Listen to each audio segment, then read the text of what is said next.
Awesome. Thanks, Ellen. But we are back to commission business in 2024. So thank you all for making it through last year and joining us today. Just a review of the agenda. We always do a little introduction exercise, so we're still connecting as humans outside of our commission business. We've got some approval of minutes, which I don't know if we have a quorum. I have to look at that a second time.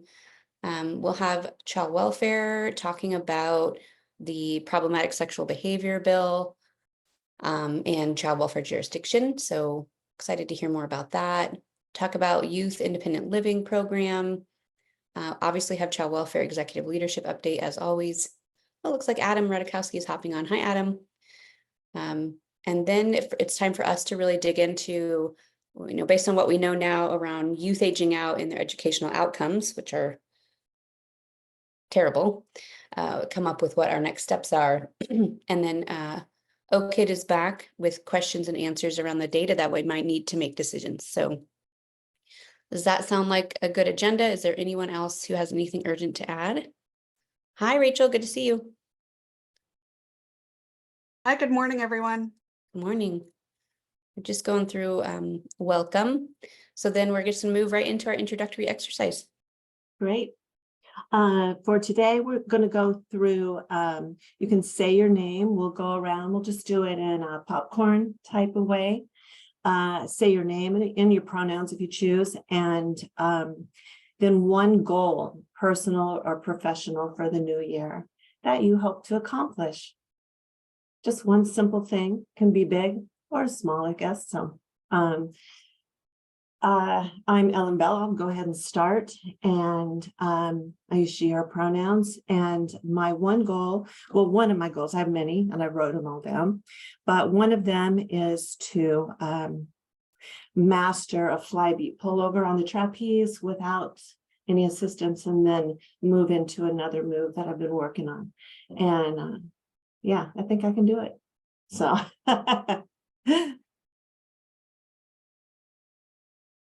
and I will pick Ashley. Good morning, everyone. My name is Ashley Wortman. I use she, her pronouns. I work for the Office of Equity and Multicultural Services, which is within the Director's Office at the Oregon Department of Human Services. And my role is the Child Welfare Service Equity Manager. Gosh, goals, there's lots of goals all the time. I think, one of the goals that I have, so I just, over the summer, my daughter and I relocated to Salem from Eastern Oregon, where we had lived for 13 years. And so I think one of my goals this year is to really continue to get out and get to know the community a little bit more and explore and get her involved. She's almost 9, so get her really settled in the community, finding some fun things. So thanks for the opportunity to be here. I'll pass it to Jamie. Thank you. I appreciate you, Ashley. My name is Jamie Welch. My role is here as a parent advisory council member, and I moonlight as a mentor here in Multnomah County. And my goal for this year, I just took 10 years of recovery on the 19th, which is a big deal in the recovery community, and not that I'm a big deal, just 10 years is pretty okay, and so my goal for this year is always, it's always around the same thing, just to improve my parenting and really change something in that. So I'm working on making sure that I am giving much more praise than anything else. That is my goal for this year. So I'm going to continue with that. Darren.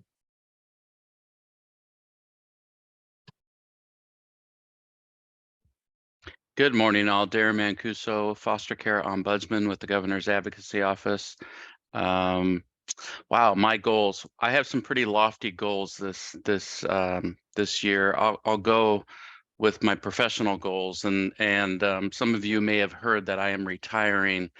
So one of my goals is to make sure to onboard, recruit and onboard and hire somebody to come in and fill my tiny shoes.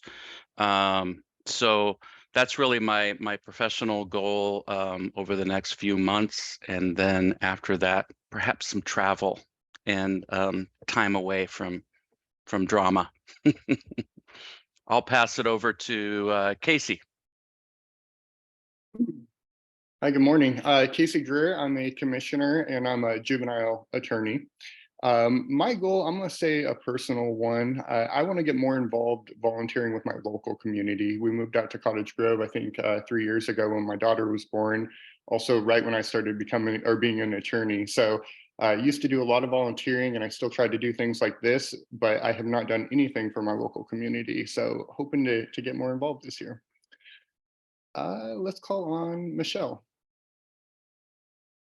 Well, Casey, you just like stole my whole goal for this year. So I'm Michelle Pfeiffer. I'm the legislative coordinator for child welfare. Very similar to Casey and Ashley. I moved within the past year, actually from Salem to Central Oregon, and trying to find a volunteer opportunity in my little town of Sisters. So that is my goal for the year. Did I miss anything else I was supposed to say? Or is that it? I will pass it off to Nick. Good morning, everyone. Good to see you all. Sorry for the delay in arriving. So I don't know the exact questions, but I can guesstimate. Nick Gallo, CEO, Morrison Child Family Services. If it's a new year goal, it's the proverbial little better diet, little better exercise. If it's volunteerism, it's spending a lot of time assistant coaching all the sports teams that I possibly can with my kids.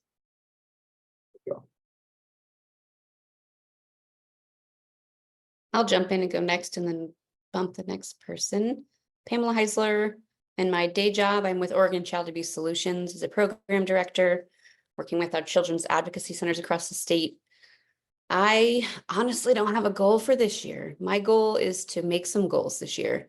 I feel like to bring in survival mode, from the pandemic, through the pandemic, I'm not sure I've quite shaken all that, where I kind of paused my whole life. So I feel like this year I need to write some things down and commit to kind of goals for the future rather than just get through. So my goal is to make some goals. And I will pick Stacy. Hi, good morning, everybody. Stacy Loboy, she, her pronouns, and I work in the foster care and ICPC program for child welfare. And I would say that my goal for this year is really more a personal goal, and that's to just take more time off and do more things, honestly, outside of work. I will pass it over to Donna Haney.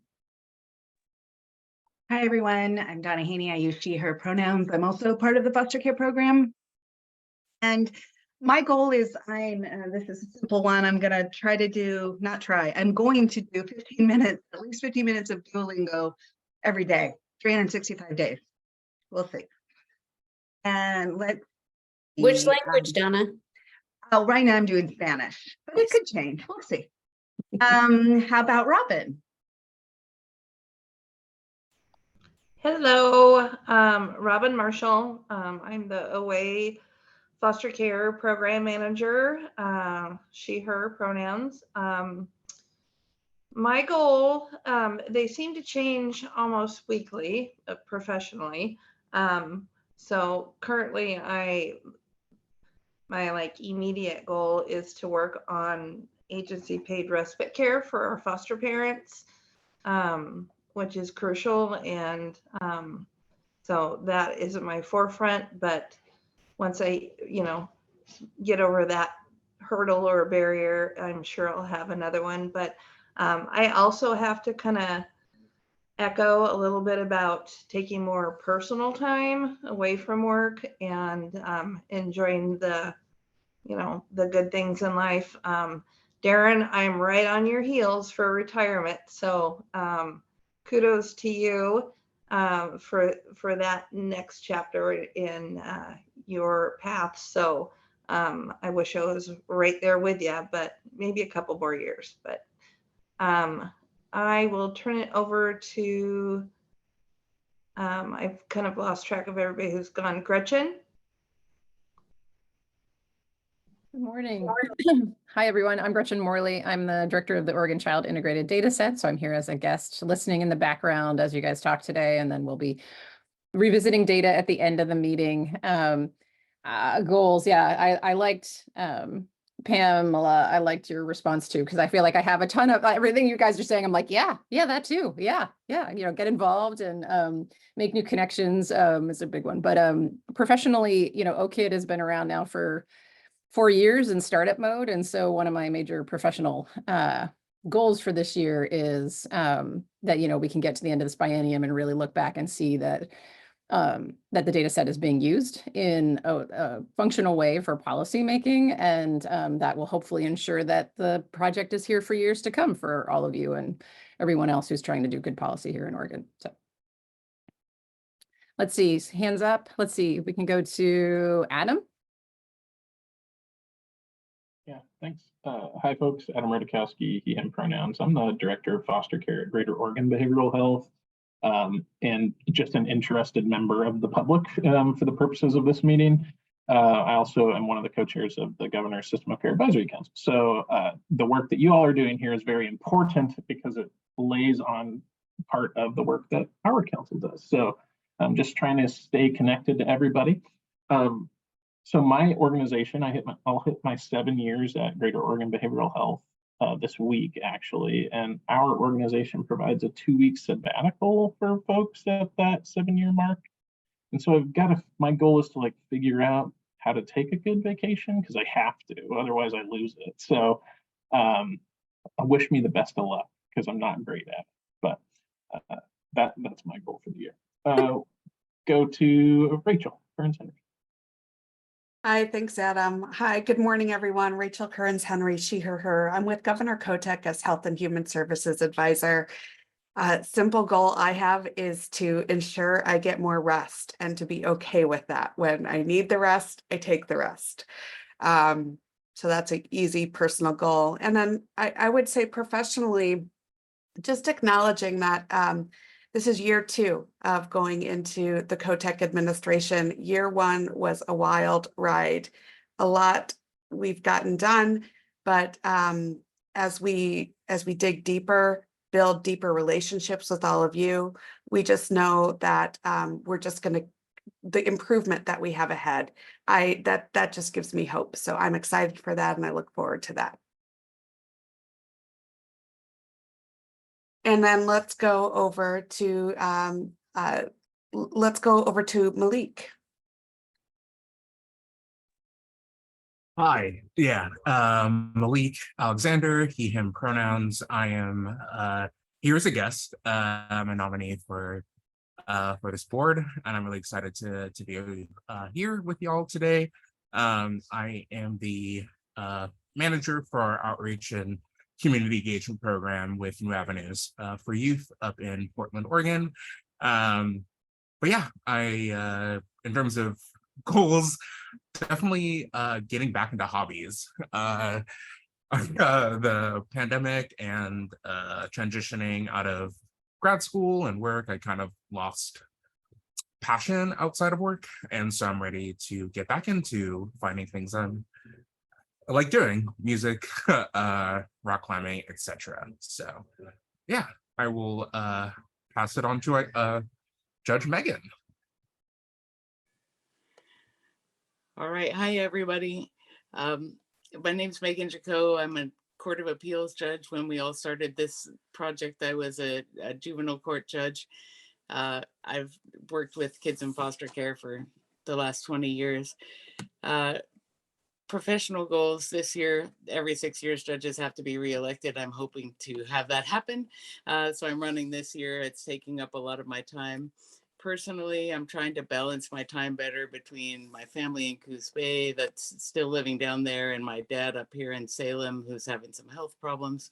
So just trying to find balance in both my professional life with the election and doing my actual job and all the volunteering and personally with spending time with both of my families. But I always like coming here and talking to all of you. I don't see anybody else with hands up, so I think that we might be done with this.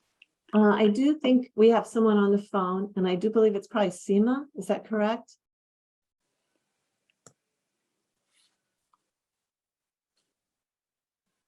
Yes, it's me. Can you hear me? Yeah. Okay, I'm sorry. I'm having problems with my headset. Hi, everyone. My name is Tina Stephanie. I am here as a guest. I'm the founder of Oregon's Project Never Again. So thank you for the invite. I look forward to hearing from all of you. Wonderful. Thanks for joining us as a guest today. I know we were hoping to have you all sworn in before now, but we're grateful to have you along with a couple of others. Yeah. Wonderful. So on our agenda, we have a moment for public comment. We're a little ahead of schedule for once. So I want to open the floor at this point for public comment. If any of our guests have anything they'd like to share to the commissioners. We have everybody put on mute if you're not using, I hear somebody typing.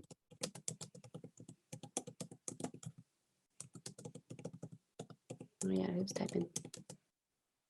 I'm not typing. All right, no public comment. All right, if there's no public comment, I'll close the public comment period and move into the next piece of the agenda. So I do think we have enough now for approval of our November meeting minutes. Let's see, me, Casey, Jamie. Got 5. Yep. I So moved- Casey moves to approve the minutes. Anybody second? Second. Thanks, Judge Jaco. All right, all in favor of approving the November meeting minutes as attached to these materials, say aye. Aye. Or hand. I see hands. All right, any noes? Any abstentions? All right, thank you. We've approved our November meeting minutes.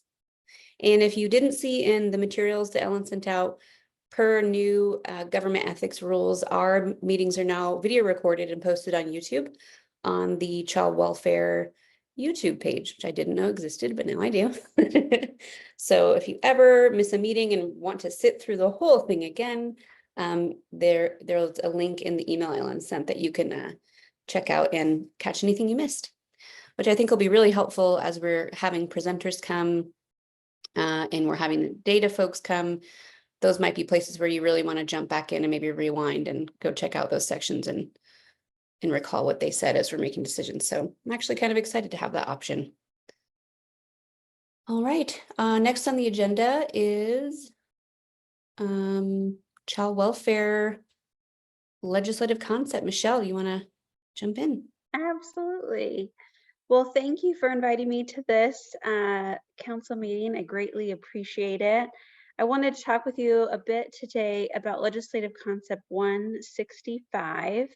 I don't know if many of you watched the legislative hearings, but we presented on this a couple times so far, which is really trying to address a legislative gap or a statutory gap in our system. So Oregon is the only state in the country or territory of the US that does not have explicit jurisdictional language about who we investigate for child abuse. So every other state, I could show you the whole list of every state if you ever live somewhere, what that jurisdiction looked like. What we know is that from the federal standpoint, they consider child abuse to be something at a minimum that is done by a parent or caregiver. Many states have that as their jurisdictional language, is just parent caregiver, and then sometimes they further define what a caregiver may be. So what is our legislative concept aim to achieve? We're trying to not only establish child welfare, ODHS's child abuse jurisdiction and statute, but it will also provide clarification to maximize ODHS's capacity to protect kids by clearly delineating jurisdiction when an allegation of child abuse is made. We want to ensure that the department can best serve their responsibilities that have already been identified in statute, which is about facilitating the use of protective social services to prevent further abuse, safeguard and enhance welfare of abused children, preserve family life when consistent with the protection of the child by stabilizing the family, and improving parental capacity. So we have a legislative concept that defines essentially who we would investigate for child abuse. After meeting with community partners, that shifted just a bit, where we learned some great insight from a specific office, district attorney's office, that said, you want to make sure you write this in a really clear way, that you aren't unintentionally excluding people that you probably should be investigating. The key point there was to ensure when we don't know who that person is, a child may go to a doctor's appointment and say, I was sexually assaulted. They don't want to provide any additional information at that time. We are still going to be assigning that case to ensure that we know what the circumstances of that were. So the language in that legislative concept, and I can put the language in the chat if that's easiest, or a link to the language in the chat. Oh, I see nods. So I'm going to try and do that really quick here while I'm talking. But the intention there is it uses kind of two negatives, which people don't necessarily love, but it's kind of the best way we can do this, which is the Department of Human Services will be responsible for investigating when we know the person is not one of the following. So when we know the person is not a parent or caregiver, and then I'm just going to paste it here. Sorry, I'm going to pause real quick just to get this over so we're all looking at the same language. Sorry, I should have had this in my copied before jumping on.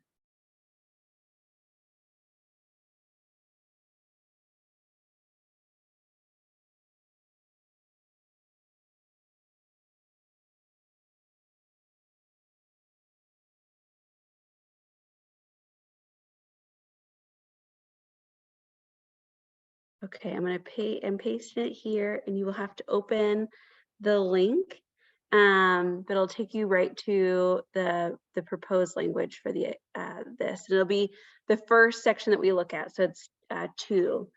So we would ensure that we would be investigating a child's parent, their caregivers, guardians, other people exercising significant authority or responsibility over the child. That can include a child care provider or an education provider, as already defined in statute and has already been investigated, like we already investigate. A person residing in the child's home or has access to the child's home. So this could be a variety of different people. This could be, this could capture relatives, this could capture roommates, this could capture people who somebody in the home is allowing access into the home. D is a person who has access to the child based on the person's relationship to the child's parent, guardian, custodian, household member, or caregiver.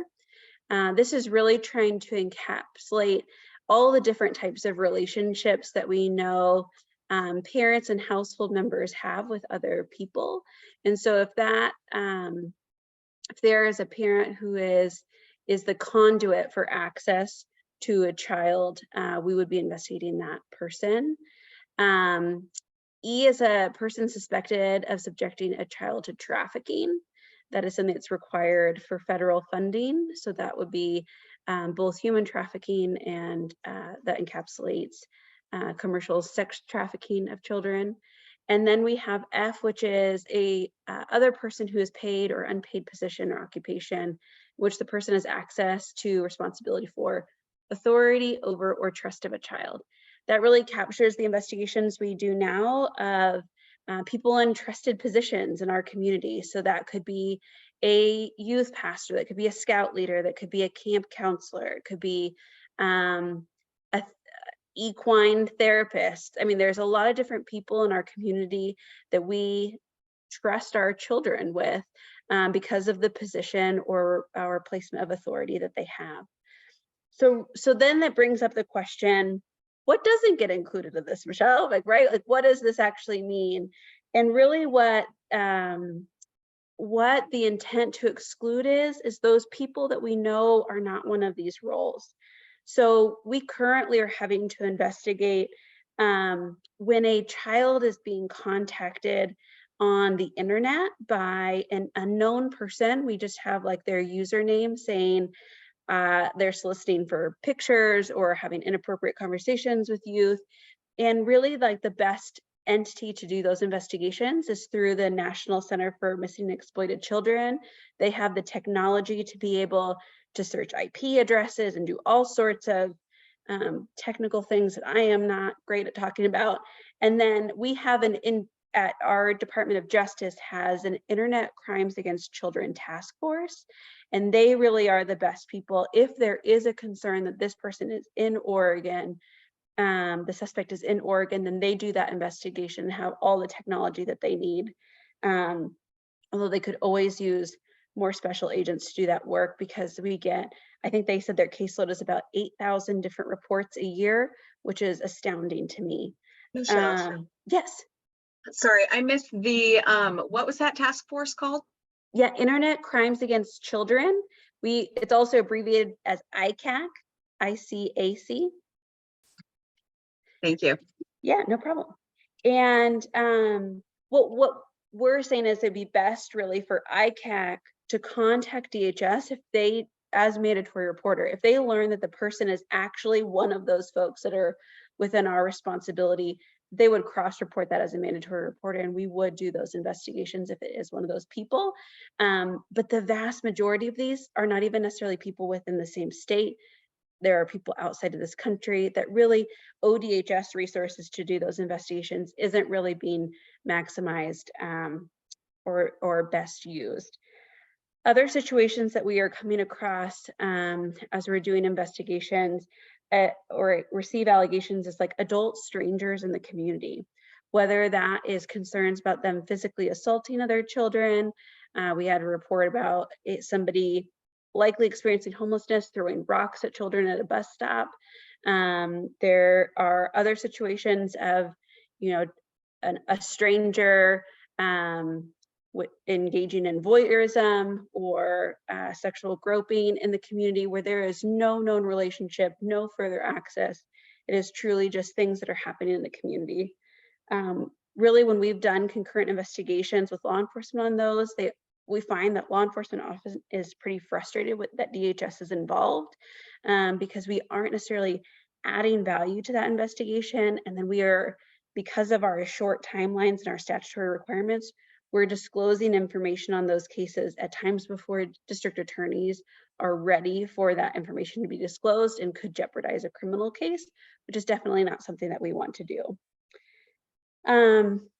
This also, as we talk about problematic sexual behavior, right now there aren't really any boundaries to ODHS in terms of when we are investigating minors and when we are not. And so this would help provide a little bit of guidance that if they are within the context of that language, a minor resides in the home of the child, they have access to the child because of other relationships, they're trafficking the child. Those are the minors that we would still have responsibility to investigate. If there is sexual contact between two minors in the community or at school where it isn't necessarily something that the ODHS would have involvement in creating a safety plan for, there's kind of other entities that can create safety plans. Those would be those. I want to highlight that even if there's a concern about a stranger in the community, online crime, something about a minor, if there's an underlying reason, like if there is parental neglect that has contributed to that situation happening, we will always and will continue to be responsible for investigating that parental neglect. That doesn't change anything in this circumstance. So that is the gist of this concept. There are some specifics that get around juvenile departments and OYA facilities where we would be obligated to do concurrent investigations of concerns of sexual abuse in those settings. That is an improvement to what's being done today, where law enforcement takes those cases without ODHS investigation. So that is an improvement. But yes, Judge, I see your comment, mom's boyfriend. we capture that with kind of two different aspects. They could reside in the home. They could also have access to the child because of the parent's relationship to that person. So we capture those in that definition. Definitely is a huge, huge part of our investigation. So they would absolutely be captured. I want to pause and just answer any questions that you have, because I know it's a lot of information. Casey. So we actually went over this legislative concept in one of my attorney staff meetings, and one of the issues that was raised, I think you just kind of touched on, which when we were reading the language of it, we were concerned of kind of sibling abuse where it was failure to protect by the parent, but I think you did just kind of address that. The other concern that was brought up from some of the people in our office that I thought made sense was in some circumstances, if we're kind of handing it off from DHS to law enforcement has a much higher burden when they choose to prosecute, of course, the highest under the law, whereas DHS, unless it's ICWA, is just by preponderance. And so oftentimes we see cases get in there that wouldn't be a criminal case. And so, we could conceive of some cases where kids would be falling through the cracks in that case, but that was kind of the only concerns that we saw with it. And it was largely speculative. Would love to respond to both of those things, Casey. So yes, if there is sibling concerns of sexual abuse or between family members, or again, any child that's residing in or has access to the child because of maybe their mom's brother, or maybe they're a cousin, but mom or dad is the one that's the conduit for having them have access to the home or to the children, we would be investigating those. Not only would we be considering whether we should investigate those against them as an allegation against the minor, but we would continue, if there's a concern about parental neglect, investigating the parental neglect piece. The second part is something that I understand, and it resonates with me, because there was a time before when we did not do any third-party child abuse investigations. And when I say third party, I mean outside of the home, outside of kind of formal settings. So like the clergy, the scout leaders, the coaches, trusted community members. It wasn't until 2021 that ODHS started doing those investigations. And prior to that, I will say I personally had a lot of concerns that they did have to meet that high burden, and yet they continued to be in places of leadership or trusted positions. And so if law enforcement couldn't get a conviction, where was the kind of the other accountability of our lower standard that we hold other members of the community to? What I think is an interesting concept as we talk about, like, well, what do we do about these strangers or people that really have no ongoing or they have no relationship, they have no role in the child's life, they have no access to the child. What do we do with those folks? And there's been some interesting conversations that we've had and hearing from other states where actually they had a system built that law enforcement could actually trigger that finding in a background check. So you didn't have to have an ODHS investigation. There was other ways to get kind of on that background check registry that didn't require ODHS. And so thinking about that as an opportunity to not have to duplicate services, but continue to have the protection for children would be beneficial. And I see Malik.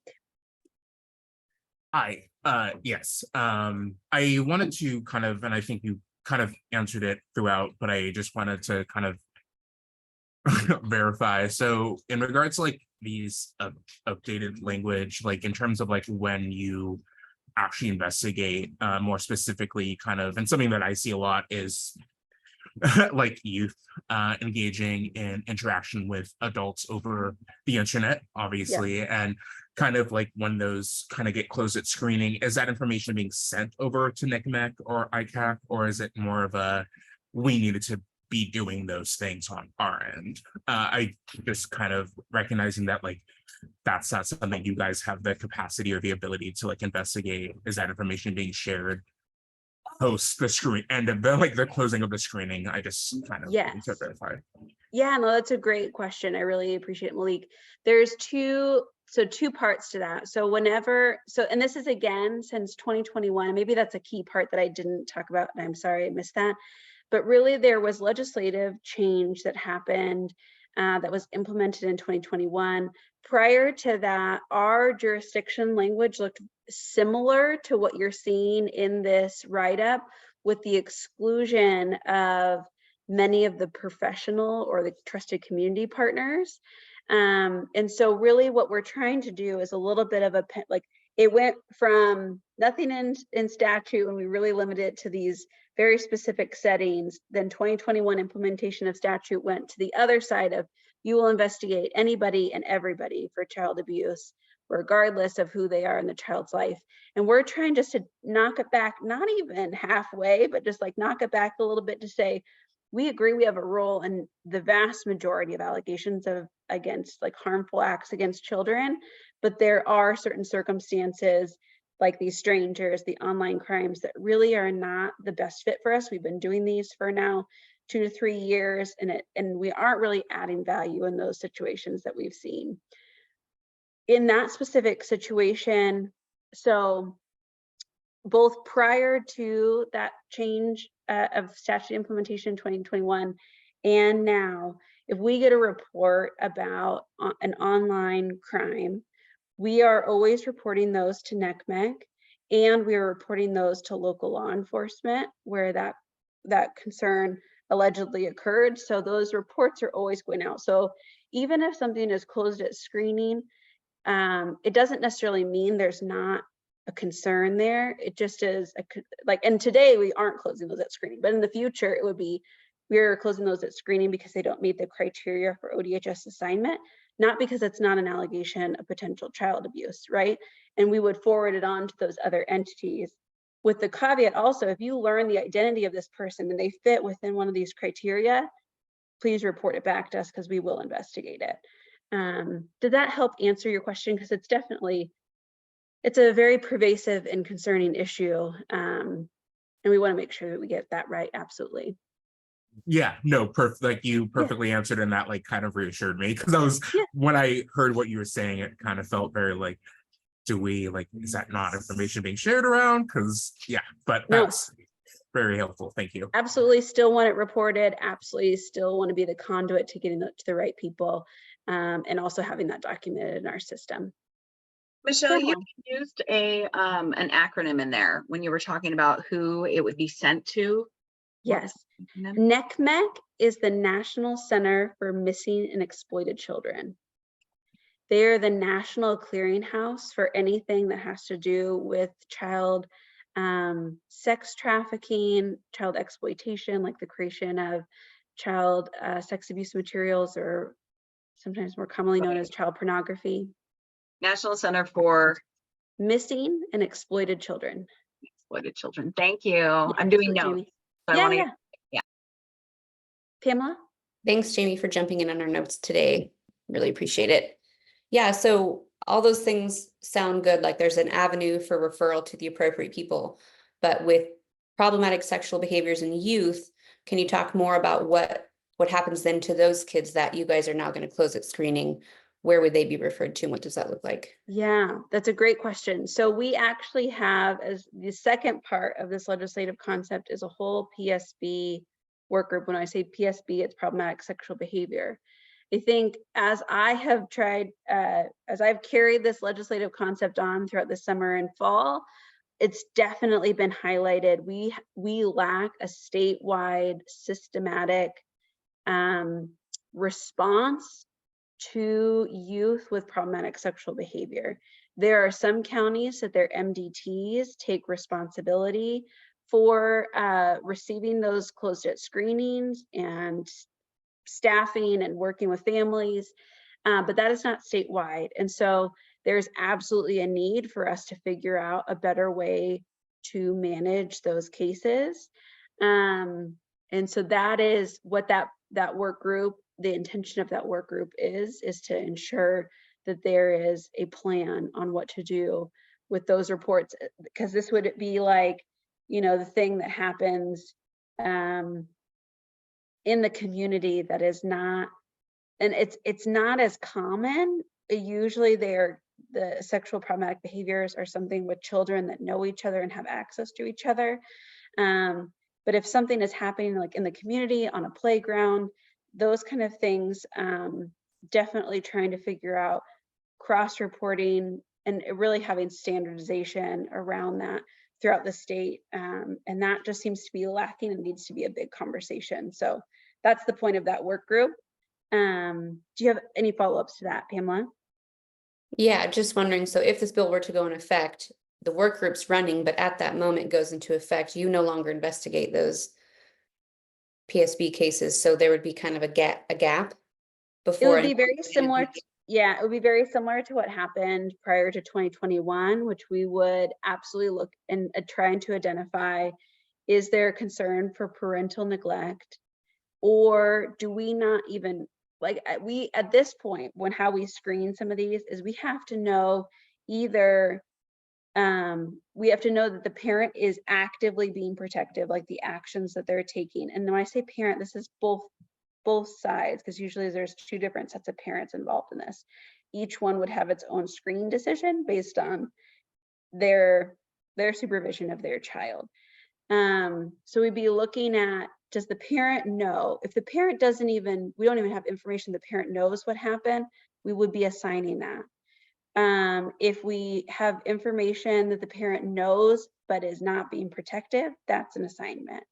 The situations that we would potentially be able to close at screening is the parents know and they're taking whatever active steps to protect their children, so there's not an allegation against them.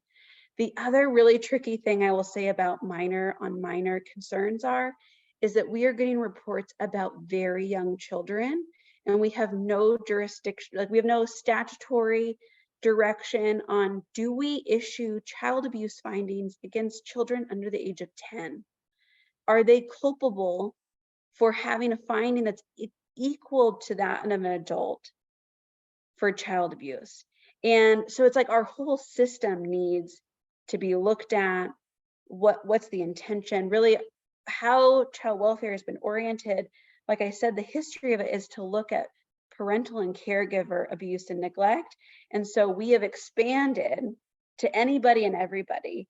And it's kind of needing to figure out where are the boundaries of that, how we do investigations, the findings we are required to issue against individuals, how is that aligning, and how is it meeting our vision for transformation in terms of ensuring that we are providing services to families to stay together.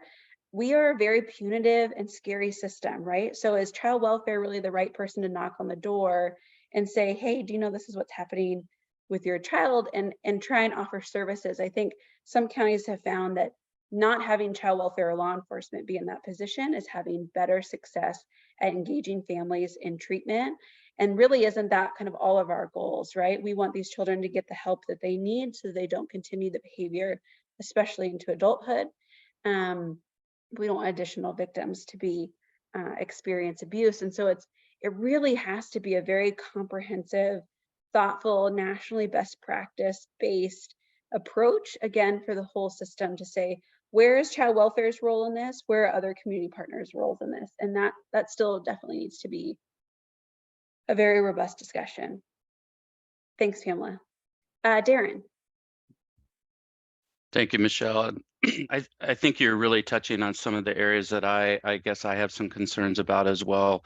And partly what Pamela was saying is just the process statewide is not developed. And once this law goes into effect, I think there, could be some significant impact to communities. And I just hope that some work can be done with some of the local MDTs, law enforcement, juvenile departments, because this is going to open the door wider in some areas when child welfare is closing their door, right? And it's going to open wider in some other areas. And I think this is an important and critical issue for sure. Don't get me wrong. I've been aware and worked on this issue for 25 years probably. But it's something that really is important, I think, that the MDTs fully understand when this law, when and if this law goes into effect, of what that means for their specific communities. And there's some great models out there. I was in Clackamas for a long time. They had a great model of how they worked with kids that were younger, but many areas around the state don't have a model. And so this will be, I think, something that could be eye-opening. So that's just, I guess, my 2 cents, my advocacy that there is some foundational work set before things just kind of, here you go. Absolutely. Thanks, Darren. Nick, did I see your hand up? I don't mean to call you if you didn't want to share again. Michelle, thank you. And thank you for the work that you're doing on this really complicated and important issue. I was hesitant to make a comment, having read through the detail on the PSB section, and decided to go ahead since invited to. I was looking at the definitions, right? And it seems like there is work to be done around what exactly is defined as problematic sexual behavior. And I see that there are some call outs in, I think it's in let's see, section 2. Where did I just go? The section that references identifying what is problematic sexual behavior and related to LGBTQ, related to, and it has a like disability. It has a list of detail in it, right? When I think about also thinking about kids in residential care, both the youngest, right, talking about the 10 years old and younger, but also kids who are in a residential environment. What is exploration and what is problematic sexual behavior when having, however many adults in the environment, right? And so just thinking about broadening the definitions, the work on the definition, not necessarily broadening the definition, right? So I wanted to suggestion there. Yeah, if you don't mind putting that suggestion for language, you'd definitely be willing to put that forward, because it is difficult to try and capture everything in that. Well, we're trying to say like it's going to include this stuff, but not totally be limited to. I'm very optimistic that the System of Care Advisory Council, and if you guys, any of you are interested in participating in this study committee, please also let me know, and I'd be happy to pass it on to Anna Williams. Really trying to get robust conversation in there about PSB, because you're totally right, Nick.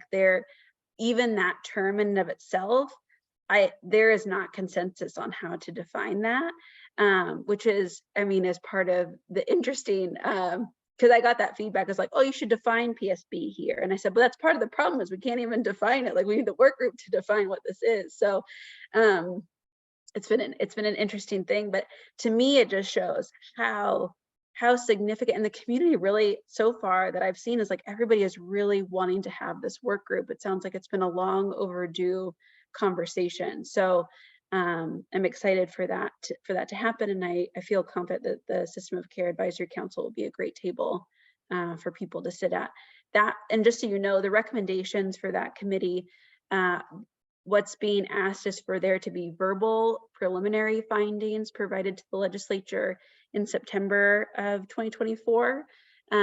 Really, that is to trigger if there are any legislative concepts that need to be developed for the 2025 session, but understanding that it's unlikely that the full report can be provided to the legislature by September, just because it is such a complex issue that report wouldn't be due until the following September in 2025. But if there are any like low-hanging fruit, easy things or big things that we need to change for 2025, that those could be done at the recommendation of that committee. Just to kind of expand on that, for those of us who have been doing this work for quite some time will remember that the state agency used to provide significant more funding and resource to work with youth who are experiencing this problematic sexual behavior. And we had a brilliant program as part of Morrison Child and Family Services, the FSAT program, that served generations of kids who are having this type of experience and work with kids and families incredibly well. And funding dissolved over the course of biennium after biennium after biennium. And now there is a significant gap in the system as to who is the payer when something does not end up with adjudication of a youth. And so I'm sure, many folks on this call know about this. Is it funding through a CCO? Is it treatment? Is it funding through the state agency? Or is it through other means? So really doing work on like who is the primary payer is a critical component in this as well. I think we added that. That has been brought up. I think there is part of the both federal and state funding kind of streams to this is I think was included in that study to look at, because I do understand that like some providers have struggled to get CCOs or OHA to classify this as treatment, and really that has been a big barrier. And also just it sounds like the number and skill set for therapists to work with children exhibiting sexual problematic behavior sounds like, again, I'm pretty like naive about this, but it sounds like there are very specific requirements for those who are adjudicated youth or over a certain age. And those same, there's not as much clarity or requirements for youth under that age group, which is something definitely the work group can explore.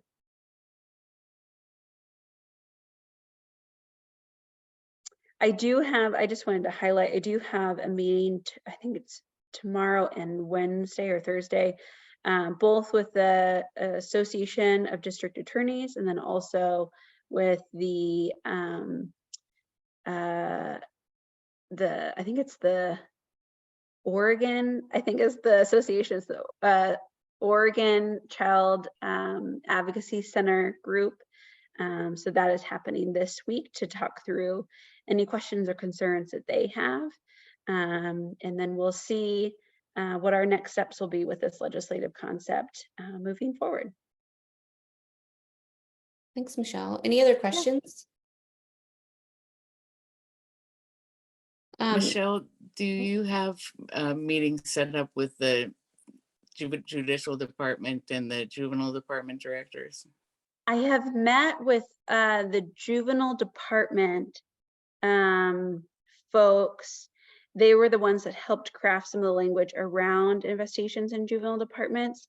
Can you remind me who the other group was that you just said first? The judicial department has a really active juvenile judges group. Are they involved? I have yet to hear about them. So that's part of me, and this is a bit of a new role for me. So if there are folks that you could connect me with, I definitely would be willing to chat with them. I will send you a contact. Thank you, Judge. That's wonderful.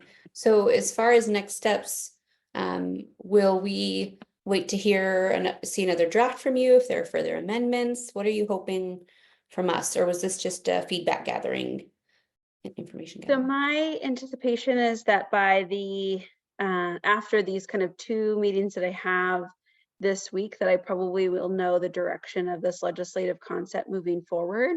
I'd be happy to share with this group at that time how this legislative concept will be worked on during short session.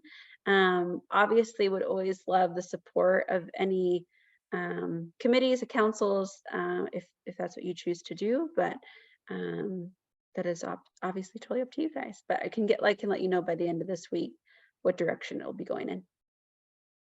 Thanks, appreciate that. Is there any potential for the 2 concepts to break apart into 2 separate bills?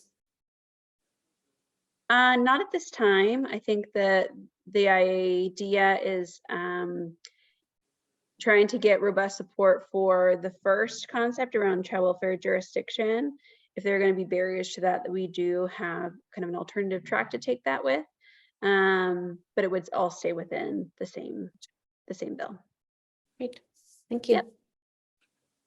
All right, well, appreciate your time and answering all of our questions. And we'll look forward to hearing probably early next week where things have landed. Yes, absolutely. Thank you, guys. Yeah, thanks. Wonderful. All right, on our agenda, we have a break now. And we're coming up a little bit early, but it looks like it's a 10-minute break. So I don't know what you think, Ellen. Are we good to take our break? A 10-minute break? I think so. We did say 10:15, but we're a little ahead, so that's great. So maybe if everybody's back by 10:10, or do you need 10:15? Let's do 10:10. Okay. Everyone back at 10:10 and have a good break. All right, great. All right.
All right, welcome back everyone from the break. Hopefully you had a chance to stretch, refill your tea or coffee. We're jumping into another presentation. As you know, last month, or sorry, November at our last meeting, we really dug into educational outcomes for foster youth, and we heard from a program called Anthony's Circle, proposing to do work with youth as they transition from care and focused on their higher education opportunities. And today we're doing kind of a second stage of that, really looking at what does that transition from care look like for our young people aging out of foster care. So we have, I believe, someone here to present today on youth transitions in the independent living program, and because that ties back in. And then once we have that full picture, we'll make some decisions about what's next around this issue. So I don't know, Ellen, if do I see the person presenting? Sure, if that is you, Dylan, are you here for that today? Where did he go? I'm not here for that. I am with the OKID team, just listening in today. Okay, great. I am not seeing her seeing Maybe her because come. we're kind of early. It could be that we're a little bit early with that. Yeah. One thing to say about that, oh yeah, she's at 10:25, so I think that's what she's expecting. She wanted to make it clear that it was a very high level, that she was going to try to cover all the things that were part of the independent living program, and just kind of go over it. But she couldn't go over any data. She couldn't really tell us any numbers or things like that. So just be aware of that going in. And I think I made a note of that on the agenda. This is a very high level. But also to see how it fits with the work we're doing. And there may be some places here where OKID might be able to help us tap into some of the data that we're looking for as well. So that's kind of exciting. So that's what I have on that. I'll send her a real quick message to see if she's available now, since it's a little bit early. Yeah. I would say we could bump up Chowell for executive leadership, but they're not until 11:15, so they're probably not prepared either. We're usually behind, so this is kind of I know, cool. this is Yeah. interesting start to the new year. We're ahead of schedule.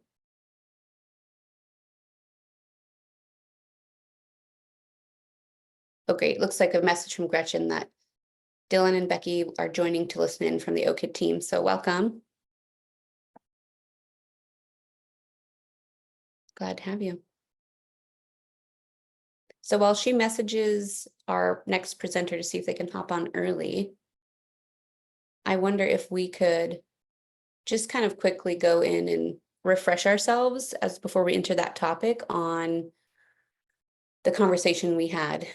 So if you go to the idea board link in Ellen's last email, that's where we did at our retreat. We were able to brainstorm, kind of pull over any topics in the past that we wanted to prioritize this round or this year or the next 2 years, and then any new items that have come up that we wanted to address. So I think Ellen and Nick, thank you both, went into our brainstorming and broke things into buckets. So if you have that open, there we go.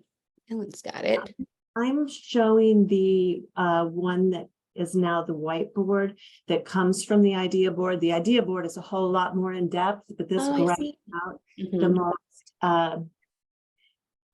the things on education, the big topics on education. So if everybody can see. Yeah, can you zoom in at all on that? That is a good, I can't. Yeah, there we go. But sometimes what happens is then you can't see it as well, but I think we can go a little bit bigger. Yeah, thank you. Good? Much better. So what we did, we put things in buckets, and then as you can see on the idea boards, the buckets are 7 different buckets. And this particular whiteboard is from the education bucket that we put together. And she just asked me if we were not on a break. So let me get back. Yeah, so if you have the ideas board, that has the full 7 buckets. We decided to start in the year focusing in on the education bucket because it is an area that I think we all agree needs some attention. So if you look at Ellen's whiteboard that just went away, it has the sticky notes that we put together, you know, on high school graduation rates, what's happening after high school, what's happening to the kids who age out and don't go to college, what's the data on the youth using tuition waivers and fee waivers, kids aging out, not able to access resources or not having training to help kids access resources, that's adults in the system. Teens knowing and having access to the services and making choices about what they need. Offering children a college education. Oh, but having a time limit on when they can use those funds, and it might not be enough time for them to be ready to do that. And then we wanted comparison data on what other states are doing. What are their outcomes looking like for youth aging out? And then what can we learn and change, I think, were what I have down in some of the buckets from the idea boards. Yeah, it looks like some of them are abbreviated in here, but. Right, So- and this just jumped out from the education bucket. Now, can show the, let's see, I think I can show the idea board too, if you'd like to see that. Okay, I need to put this back into this. Okay. So this is where we ended November, coming off of the retreat, coming into this year in this meeting. So this meeting was really to dig into what is happening to youth after they leave care. How is ILP, the independent living program, preparing them or not for that transition? What resources do they have? And it's a really big topic, and that's why the agenda says this is kind of a brief overview, because it's a lot to dig into in one quick look. So I think it might be something that we spread out over a number of meetings, but we wanted to have them here today to give us that brief overview, and then we can decide where we want to dig into more.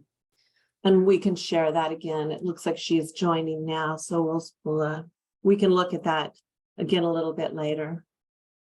Wonderful. Welcome, Kelly. Thank you for jumping on a little bit early. We're somehow magically ahead of agenda for the first time ever. Sounds good.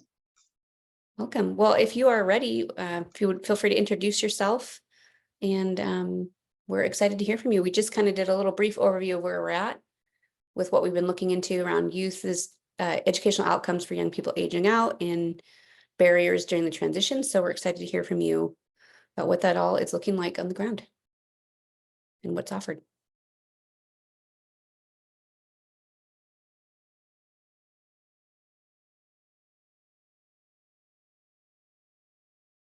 And are you able to see my presentation? Yes. Okay, great. Okay, so good morning. My name is Kelly Brzezinski. I use she, her pronouns, and I'm the Child Welfare Youth Transitions Program Manager. I was asked here today to provide a very high-level overview of our primary programming, with the understanding youth transitions team members may be asked back to provide more details regarding individual program areas. I have included the agenda on your screen, and these are the program areas that I will be covering today. So young people are eligible for ILP services if they are age 14 or older and in substitute care, or a former foster child who left substitute care placement at age 14 or older and had at least 180 days of substitute care placement services after age 13. Currently, services are available until a young person's 24th birthday. Independent skill building services are for those who have experienced foster care as teens and young adults, and they are meant to assist the agency by providing young people with the knowledge, skills, and abilities to make a successful transition to self-sufficiency in adulthood. Statewide contracted community providers are expected to incorporate a practice and service delivery model that centers youth voice by involving young people in making decisions that affect their lives and in the planning of service delivery whenever possible. Services should be strength-based and supportive while promoting growth in a planful way. Young people's skills assessments, transition plans, and circumstances should be the guide and that informs the services they deliver.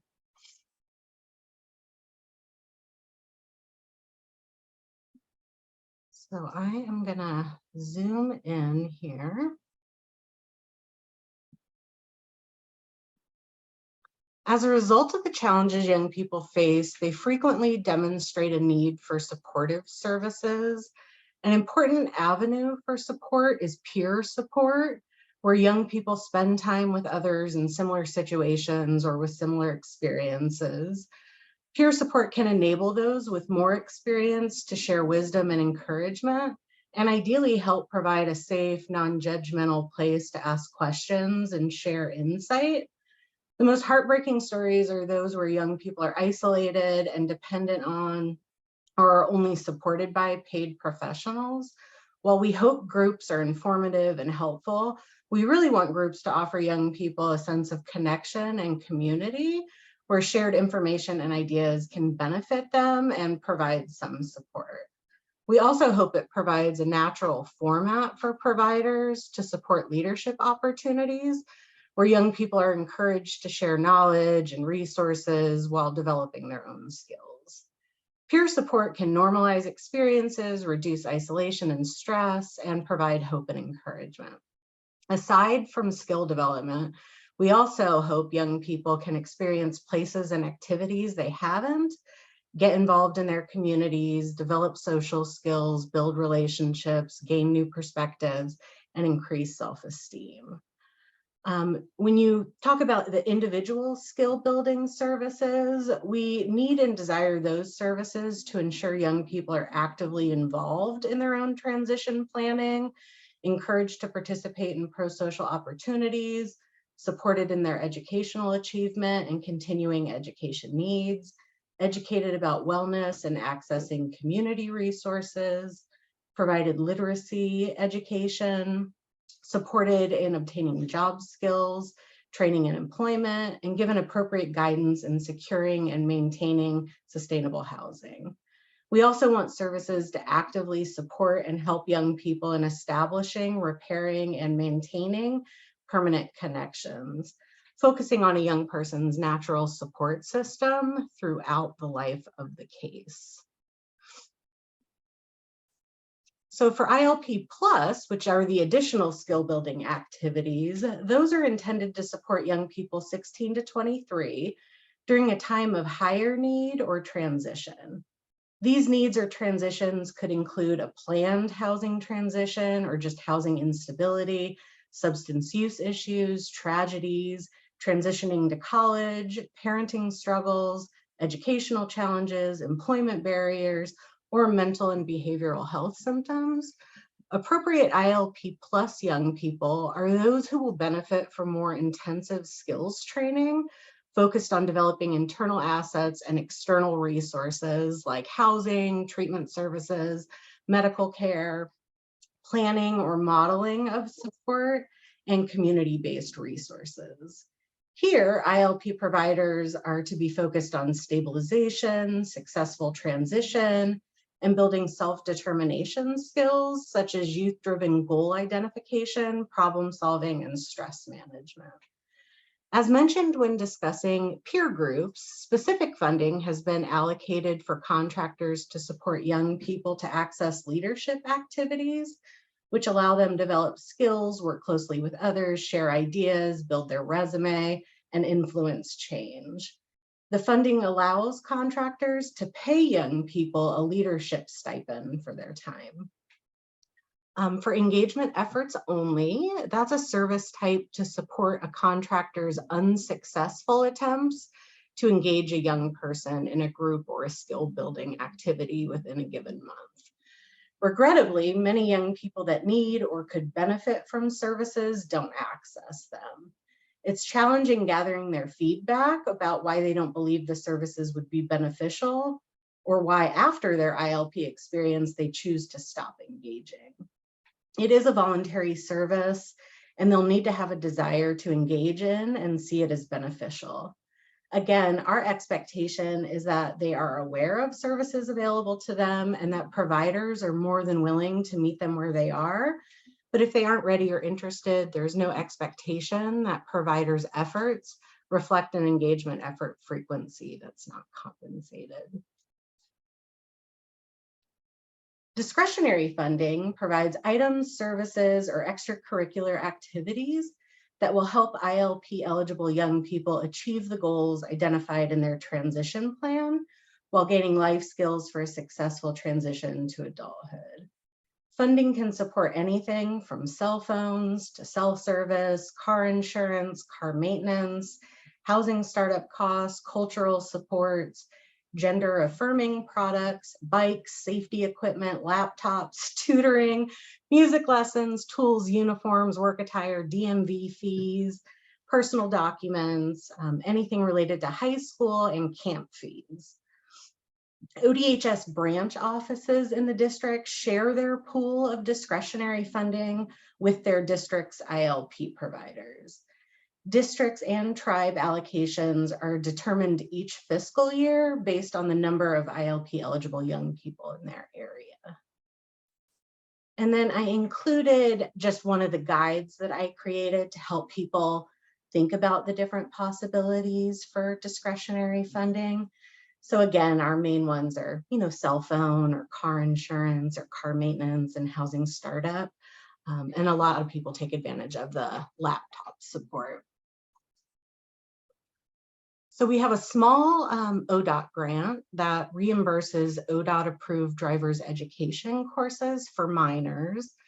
But we find that many young people receiving services don't take driver's education until they're already in adulthood, or they're taking non-ODOT approved trainings due to wait lists.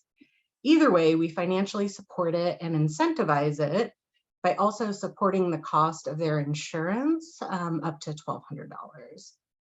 Youth Transitions is currently collaborating with ODOT to determine if reimbursement support can be expanded to that young adult population. So Youth Transitions had a $500 educational incentive pilot project that was implemented for the 21-22 academic year. And given the feedback and support, it's now just an ongoing child welfare incentive for young people experiencing foster care that complete high school. And that can be a diploma or a GED.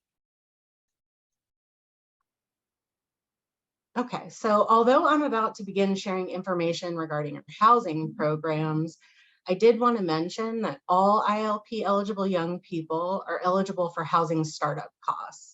And again, that's up to $1,200, whether they participate in a housing program or not. So if I'm an 18-year-old in a resource home and I'm just wanting to kind of collect all the items in preparation for moving out, I have access to that funding. So it's not necessarily tied to the housing programs. But subsidy is a foster care placement that supports young people's supervised independence. To be determined appropriate for subsidy housing and the adult responsibilities that come along with the program, young people must be 18 or older. Exceptions are available and they're required for 16 and 17-year-olds. All young people need to be in the legal care and custody of ODHS, child welfare. They need to have a previous substitute care placement. They need to have court approval, and they must demonstrate 36 hours of productive time activities per week. And that can be paid employment, school, volunteer activities, or a combination of the three. This really requires young people to be functioning at a pretty high level that supports housing stability. They must be a high school graduate, have completed their GED, or be actively working towards educational goals. They must be enrolled in ILP skill building services that include a financial literacy component. And for subsidy, the first 12 months, they can have a maximum rate of $1,022 that just increased in January. It is a need-based program. payments are issued directly to the young person for them to manage. And then starting at month 13, the rate gradually decreases quarterly for the next 18 months. So many people that access subsidy while in foster care also choose to access Chafee housing after they've left custody and as they continue to work with ILP providers. For Chafee, young people must be 18 or older, but not yet 24. They would have needed to leave ODHS or tribal custody at 18 or older, with again, at least 180 days of placement services after age 13. Like subsidy, they need to demonstrate 36 hours of productive time activities per week. And again, that can be paid employment, school, volunteer activities, or a combination of the three. But unlike subsidy, Chafee requires at least 4 of those hours be paid employment.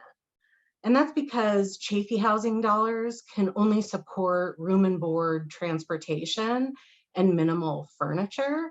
So young adults have to have a source of income to cover clothing, entertainment, pets, laundry, all the other things that come with living independently. Young people need to have graduated high school, completed their GED, or be actively working towards educational goals. And they must be receiving ILP skill building services that again include financial literacy component. And the maximum rate for Chafee is also $1,022. And this is again need-based and based on their submitted monthly budget. And the maximum amount available before their 24th birthday is $12,000. So transitional living programs, or TLPs, are a great option for young people preparing to leave foster care, or those that have recently exited that aren't quite ready to launch into full independence, and that might need that additional level of support. They're designed to help young people gain and practice self-sufficiency skills. Youth Transition contracts with 3 programs. New Avenues for Youth has New Meadows. And as you see, that's a 14-unit apartment style TLP in Portland. Parrot Creek Child and Family Services runs Malala House. And that's 4 rooms, 5 beds in a shared home arrangement in Oregon City. And then Boys and Girls Aid has Compass Complex, and that's a 4-plex with 3 2-bedroom units in Beaverton. And all of the programs are very different, but they all offer on-site support and case management for young people. Youth Transition sponsors events throughout the year, primarily during the summer months. Contractors, ILP providers, and caseworkers support these events by providing feedback, identifying young people that are appropriate and wanting to attend, and then supporting young people with registration, understanding expectations, and attending events as a chaperone for the duration of the conference. The benefits for young people who attend these events is not just gaining more awareness of the topics discussed, but again, building their community. As I mentioned when discussing the importance of groups, peer support can normalize experience, reduce isolation and stress, and provide hope and encouragement. These statewide events allow young people the opportunity to interact with others who have similar backgrounds and to understand foster care is temporary. The Teen Retreat is an event with a camp feel to share wellness activities with young people. The Native Teen Gathering is a culturally specific event to bring together Native identifying young people that have experienced foster care. And the Dream Conference is an event with a post-secondary education and employment focus, which is held on college or university campuses. And it's an opportunity to experience dorm life and college classrooms. And it also has a college and career fair on one of the days. So public law requires that each child age 14 and older in foster care receive a copy of any consumer credit report annually until discharge from foster care. And young people must be assisted in analyzing and interpreting the credit reports, discovering and researching any potential fraud, resolving any inaccuracies, and undoing the damage resulting from the theft of a child's identity. This process hopes to ensure that young people leave foster care with a clean credit report.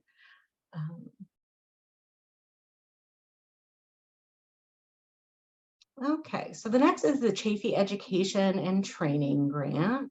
Young people need to be in child welfare custody or have foster care experience for at least 180 days after their 13th birthday and exited substitute care at age 14 or older, or be a former foster youth who was adopted or entered a guardianship on or after their 13th birthday, and the adoption or guardianship was finalized after September of 2015.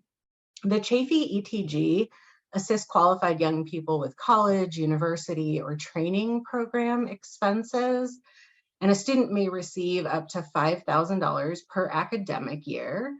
The amount is based on need and funds available. Students must be accepted and enrolled in a post-secondary education or training program to receive the funds. Students may access the program for up to 5 years or prior to the term in which they turn 26, and they have to reapply every year. Students must also complete and submit the Chafee ETG application and be making satisfactory progress and be considered in good academic standing.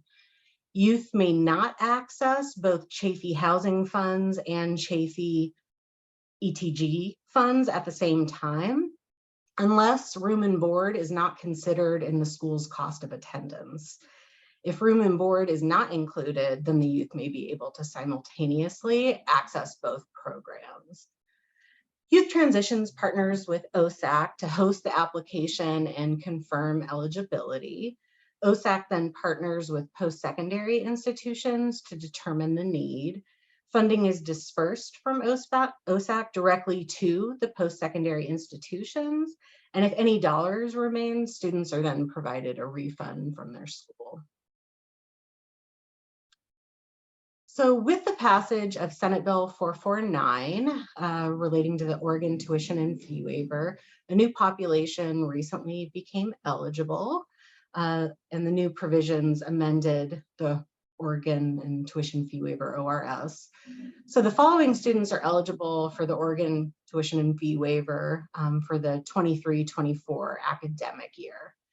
Students who are 16 or older and in the custody of ODHS or one of the federally recognized tribes in Oregon, and students under 25 who were in substitute care through ODHS or one of the federally recognized tribes in Oregon for a total of 6 or more months prior to adoption finalization on or after January 1st, 2012. They could also be a student who exited the care and custody of one of the federally recognized tribes in Oregon or child welfare at age 16 or older and was under the jurisdiction of the court for a total of 6 or more months while between ages 14 and 21. Students have to submit the free application for federal student aid or FAFSA for the academic year to apply for the Oregon tuition and fee waiver. They have to be receiving funds before age 25. If the student is receiving funds at age 25, those funds can continue until the student accesses the equivalent of 4 years of undergraduate education. ODHS partners with OSAC for determining eligibility, and then they notify participating schools identified on the student's FAFSA. Each school will notify the student of their tuition and fee waiver eligibility and amount, if any, before determining a need for the waiver. Schools use the federal grants, the Oregon Opportunity Grant, and other school aid first. The tuition and fee waiver covers only mandatory tuition and fees. All other cost of attendance are the student's responsibility. So that's still, all the dorm fees, books, supplies, personal incidentals, and transportation. And that concludes.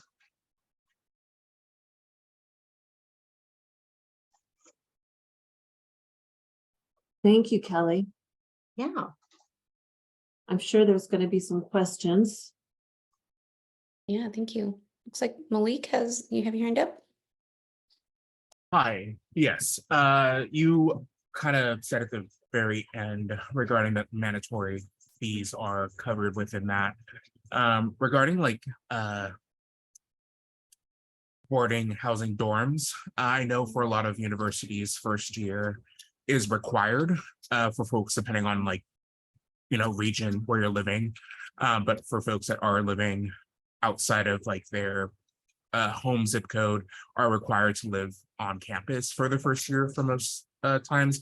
Does that count under terms of like the mandatory like fees, or is that one of those like? Yeah, well, that's what's so hard. So it's really deceptive when young people believe they get college free, because it's not, right? Like it's the tuition, it's those kind of mandatory fees, but it doesn't include the other pieces that young people need for college. Casey? I had a question and a comment. My question was as to the 36 hours on the independent living program. Is that, let's say a child is attending school full time, is that essentially like 12 credits and then 24 hours of homework? Exactly. Perfect. And then I just wanted to note that on the tuition and fee waiver, it said 16 plus, but I believe that it was amended in 2022 to make it 14 plus.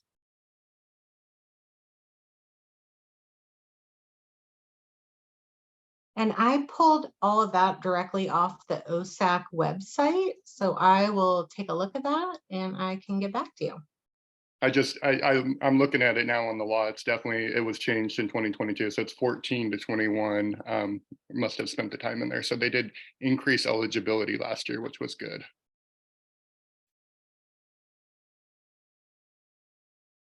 Oh, that's interesting. I wonder if they just did that to align with all the other programs for young people aging out, usually tied to 14. Curious about that. Any other questions for Kelly? Rachel.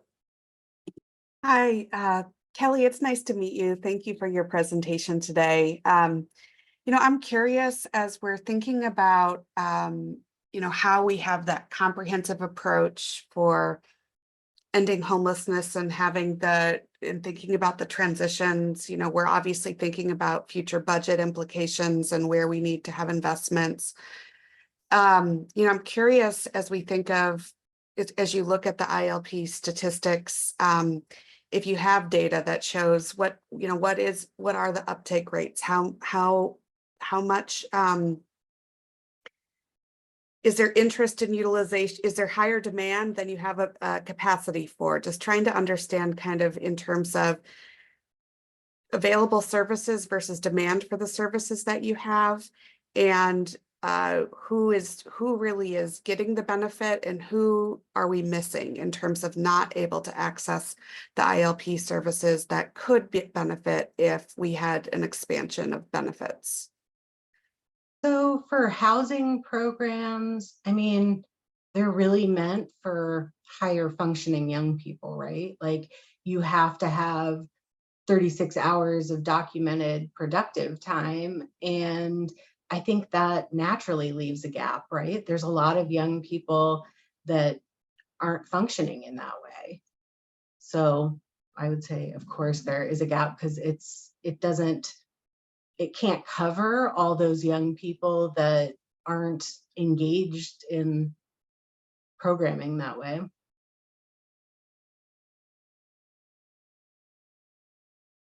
And I wonder, I know this today wasn't supposed to include a lot of data, but just for future, I wonder if at our next meeting or prior to, we could see some data on, you know, what's the last data I saw that's old was about 40% of eligible youth were utilizing ILP. I wonder if what the utilization rates are at this point. That was quite a few years ago. And then I would love. We have data in the APSR, but we haven't pulled the current data for the upcoming APSR. So it would still be essentially outdated. But some things that look at you, Sorry, what, with the ASPR? The annual federal report that child welfare does. But some of it can be deceiving. So if I'm a young person in a resource home and I'm super comfortable and I'm getting my needs met, it shouldn't be looked upon negatively that I stay in that resource home and not access subsidy. Like, that's positive. So it's not like underutilization in that way. It's really based on circumstances. So sometimes data can be deceptive depending on how you're looking at it. If I'm a young person in a resource home and I'm getting all my needs met and I'm able to address my post-secondary needs while living there, that shouldn't be frowned upon like as if I'm not accessing subsidy, right? And then a lot of young people don't show a financial need, and these are both financial need-based programs. So if I'm working full-time at, say, Costco, I don't need these programs. So it's different looking at data, but I'm happy to share that. All right, Judge Jaco. Hi, Kelly, I just was wondering how much training does DHS do for caseworkers?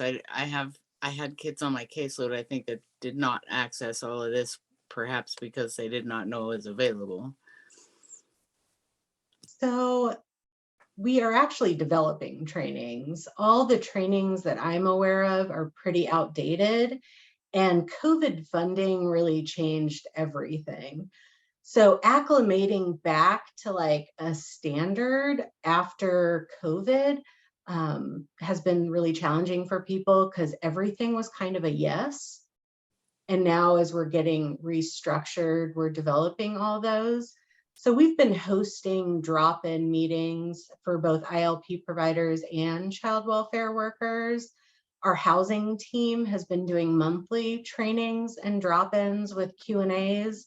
But now that we're like the last housing training wrapped up on Friday, so now we're going to be recording those. And the recorded trainings are going to be uploaded into Workday, so they can be available to everyone on demand. But you're right, those aren't readily available today, aside from, I mean, we recorded all the ones we facilitated, so they're available to anyone that needs them. But more professional recordings are going to be completed in these next coming months and uploaded to Workday. Thank you. Mm-hmm. Jamie, go ahead. Yes, I am. Kelly, my name's Jamie and I'm taking some notes and I just missed some things, so I wanted to ask you about it. So let's see, specifically, you had stated that Chafee Education and Training Grant can, let's see, I'm sorry, now I've lost my place. That and the Chafee Housing Grant cannot be used at the same time unless, what was the unless? So unless room and board is not included. So there's some training programs where they don't consider room and board in fees, and then they could simultaneously access.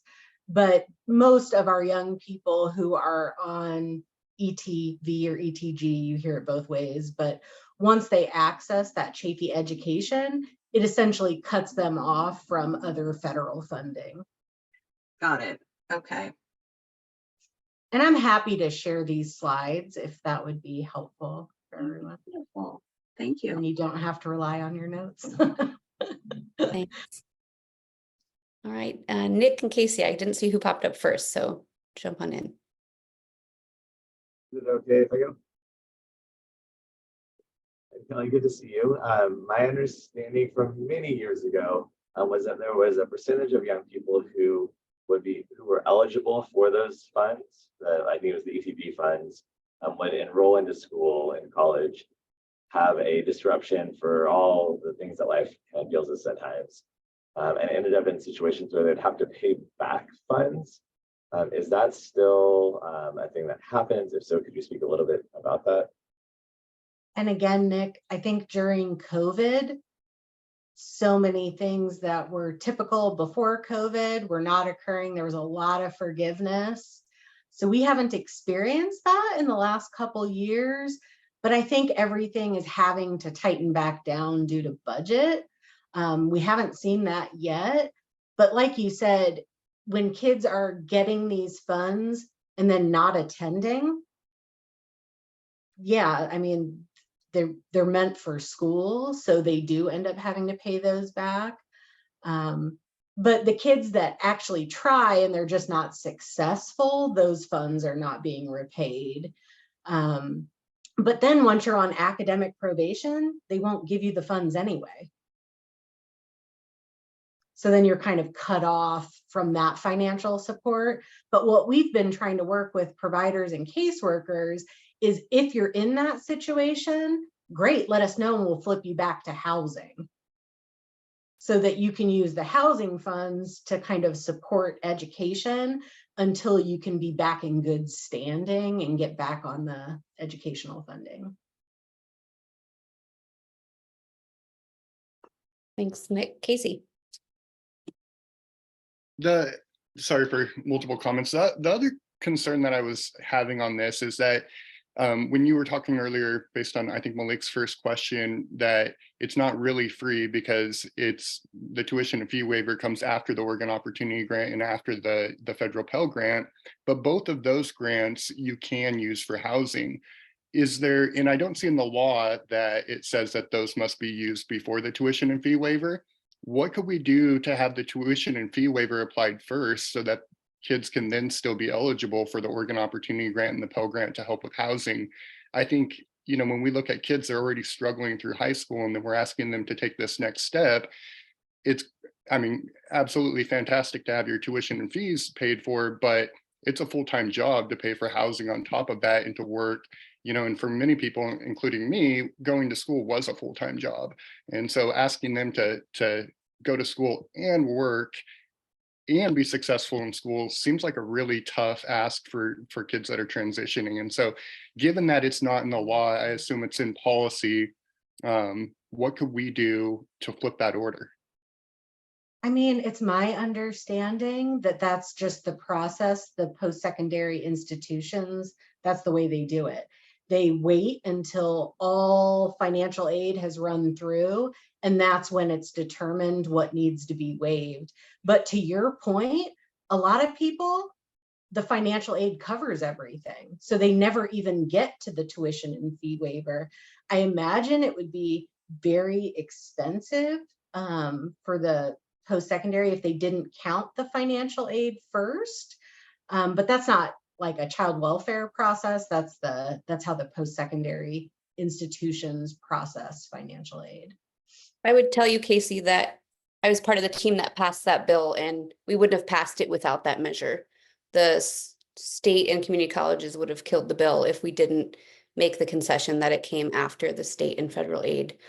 So I think at the time we had dreams of revisiting the bill and pulling some of that money out for youth to use for exactly those reasons. And then, you know, life happened and OFYC went other directions and that didn't happen. So I think there could be room and advocacy to do some tweaking there, especially in light of the drastic cost of housing, frankly, that no one can barely afford, whether you're working or not, or school or not, or adult.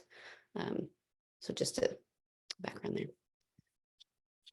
I have a couple questions, but I wanted to say if anyone else has any questions before I jump in. So thank you, Kelly. Did I hear someone? No, that was me coughing, sorry. Oh, so let's see. I think my main things are just, and this is to you or to your data team at ORAY. I don't know who would be pulling this, or maybe OKID could help us with this. But my big thing is, what does this really look like on the ground? Like, there's a lot of great offerings. I want to know how many youth are utilizing it, how many youth aren't. And like you said, there are nuances, and we can capture all those too, you know, because this is a bright group of people who understands most of that. So having the data and some of those nuances noted is perfectly acceptable. And then wondering about NYTD, the National Youth in Transition Database. How is that progress going? I think we probably should have made it through a cohort by now.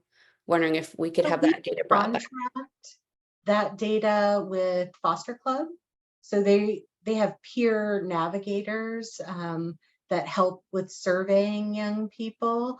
They are preparing their presentation, so the data is almost available, but we gave a lot of feedback about things we were hoping could be like more clear in the presentation. So they're working on those edits, but that should be available really, really soon if it's not available today. Wonderful. So Ellen, if we could put a note on that to follow up with Foster Club about the NIGHTED, because those of you who don't know, NIGHTED was meant to be a national database to track youth aging out, and you survey at like 17 or 18, and then a couple years later, I can't remember the sequence at this point. But it was supposed to be capturing some of that longitudinal information that historically we only had from like one university, Chicago University study from a decade ago. It was supposed to be building that in now. So we were actually seeing what the outcomes for youth were. So I am very anxious to see that data. I know. And I think they're gonna record their presentation and make it available. So I can definitely. And that might be something Gretchen and her team might be able to weigh in on as well. Maybe they have some. Oh, very good point. Yeah, that would be interesting. So yeah, I would love to see data on all this if we can bring some folks in to show any of that.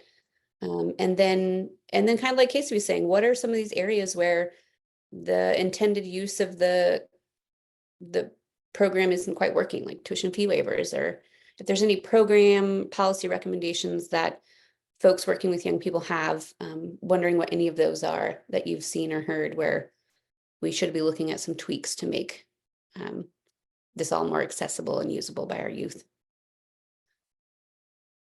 Those are my big things. Just want to see some of this data. Any other questions? Oh, I was going to also mention that Kelly, you can send me the slides and I'll get them out to everybody. And then if there's any questions, I can kind of fill them over to you from there too. Sounds good. Yeah, this is great. Good segue for our other topics.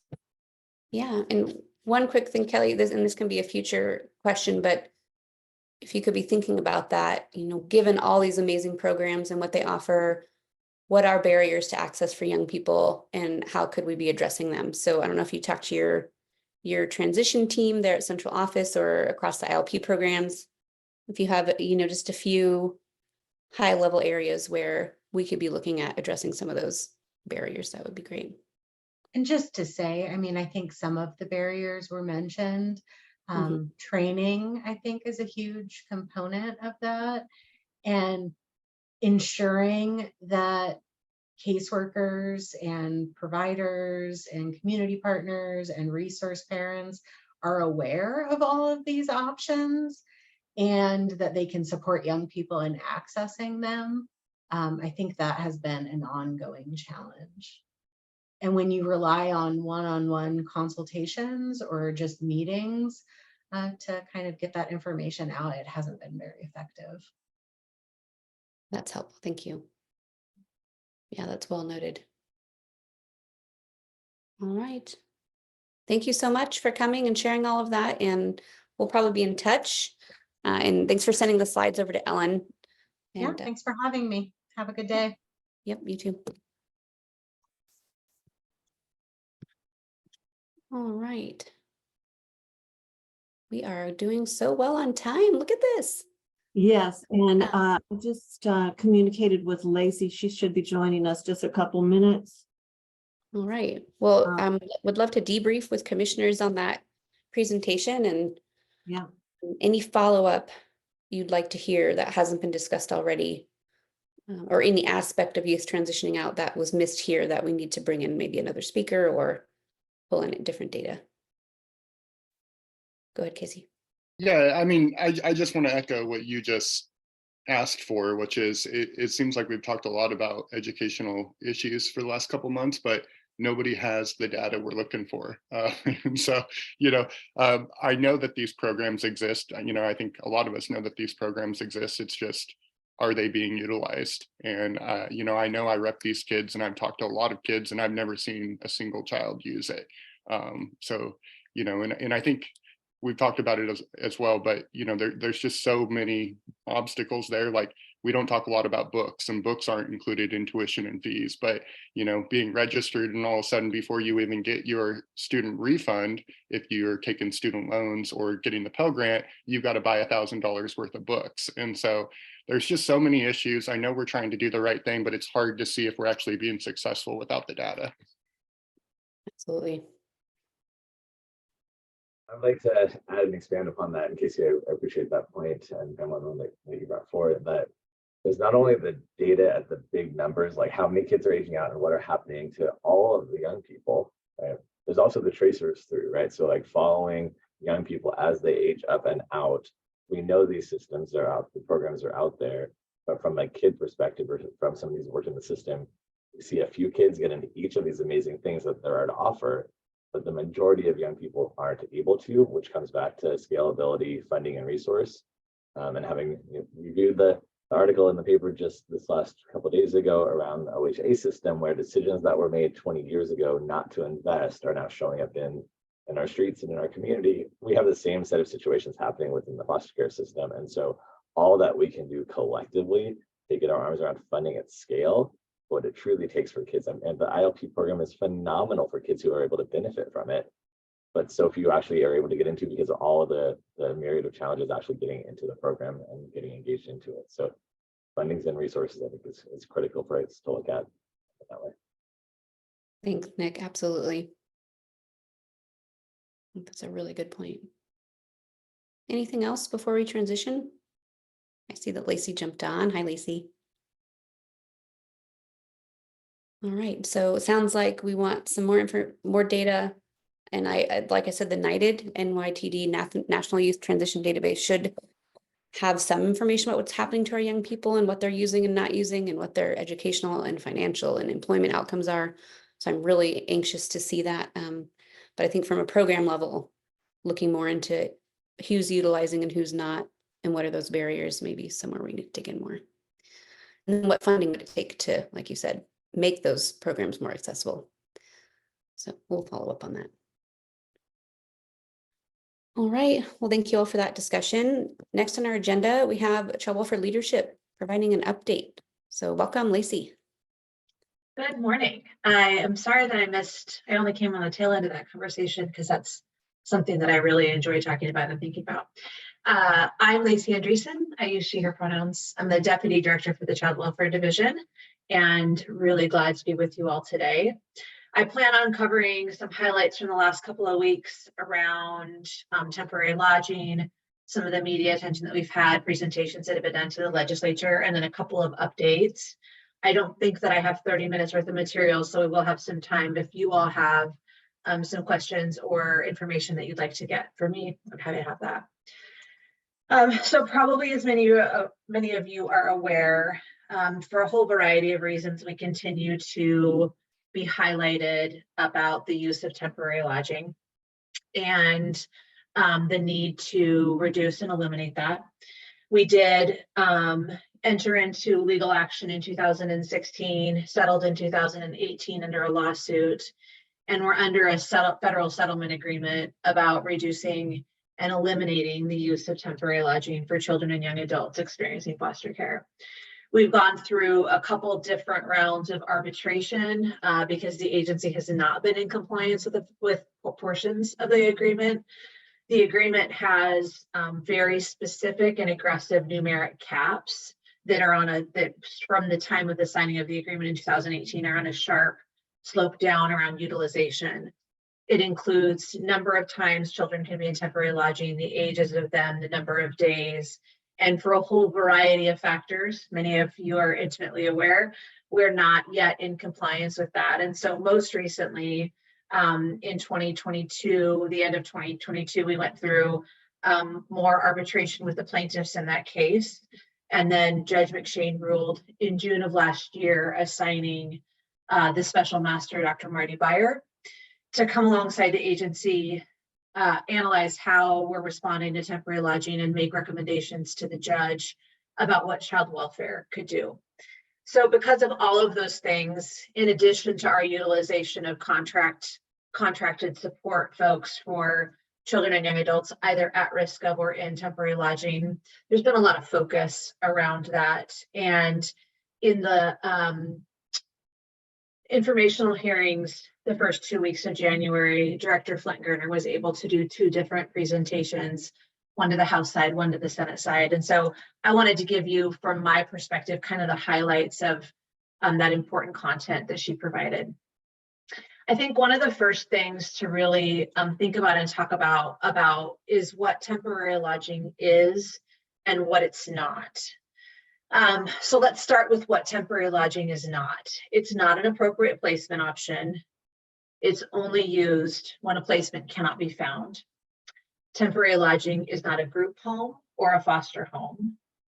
And temporary lodging is not common, which is sometimes hard to remember given the amount of time and energy that it's talked about and focused on, which it should be because it's a small number of children. However, they are some of the most complex and vulnerable children and young adults that our system serves. And then finally, I would say temporary lodging is not inevitable. This is a solution that can be found by a child serving system in this state. It doesn't have to be that we utilize temporary lodging. What it is an emergency stopgap that we use until an appropriate placement can be found. It's a place where 2 staff supervise a single young person. It's very rare. There were 4,672 children in care as of October of last year. 26 of those experienced 1 day of temporary lodging. So that's 0.005% of the total foster care population. And it's also preventable. We know that our staff, our community, stakeholders, some of you all are constantly in conversation around young people who are at risk of temporary lodging. About 75% of the time, we're able to come together with a plan so that we don't have to utilize temporary lodging. So it is preventable. In thinking about kind of the range of the issue, talking about what kinds of children and young adults are at risk of temporary lodging, what temporary lodging is like, and then really looking at talking about solutions. We know that children and young adults who end up in an episode of temporary lodging often have very, very complex issues. They often have stressful and harmful social conditions. Many of them have very, very high risk, at-risk types of behavior. We also know that the kids who are in temporary lodging predominantly are 13 years or older by vast majority. About 80% of kids in TL are 13 or older. And in the standard foster care population, children and young adults are on average much younger than that. So as children get older, as their needs become more complex, they're more likely to be at risk of temporary lodging. We also know that it directly impacts Native American and African American children and young adults at a much higher rate than children identifying in other race and ethnicities. There's 2 pathways into temporary lodging that I like to think about, kind of serving 2 different populations. One is children and young adults who've been in foster care for a period of time and end up needing a higher level of care that they're waiting for or not able to access. The other group of children and young adults in temporary lodging are young people who are getting kind of pressed or pushed into our system, who have safe parents or guardians.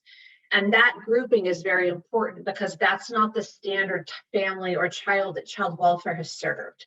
These are not children where there is an active safety threat and the agency has determined that they're not able to be placed with their parent because their parent can't manage safety. These are children and young adults whose needs are so complex that their parent or caregiver is not able to access what they need in the child serving system, and they end up kind of by force end up in our care and custody. They most often come in that frame, either instead of being committed to OIA or through an emergency room where a parent is saying to medical providers, I can't take my child home because I can't meet their needs. We also know that at the time kids enter temporary lodging, about 90% of them are already assigned to a coordinated care organization, but their coordination of care continues to be very volatile and difficult because when their placements aren't stable, oftentimes they're moving between CCOs. that can make their care coordination referral really challenging. Oftentimes when they move a recommendation or an entry point to a higher level of care will either change or end. And so we have to start over with that assessment process to see where we may see referrals or recommendations for higher levels of care.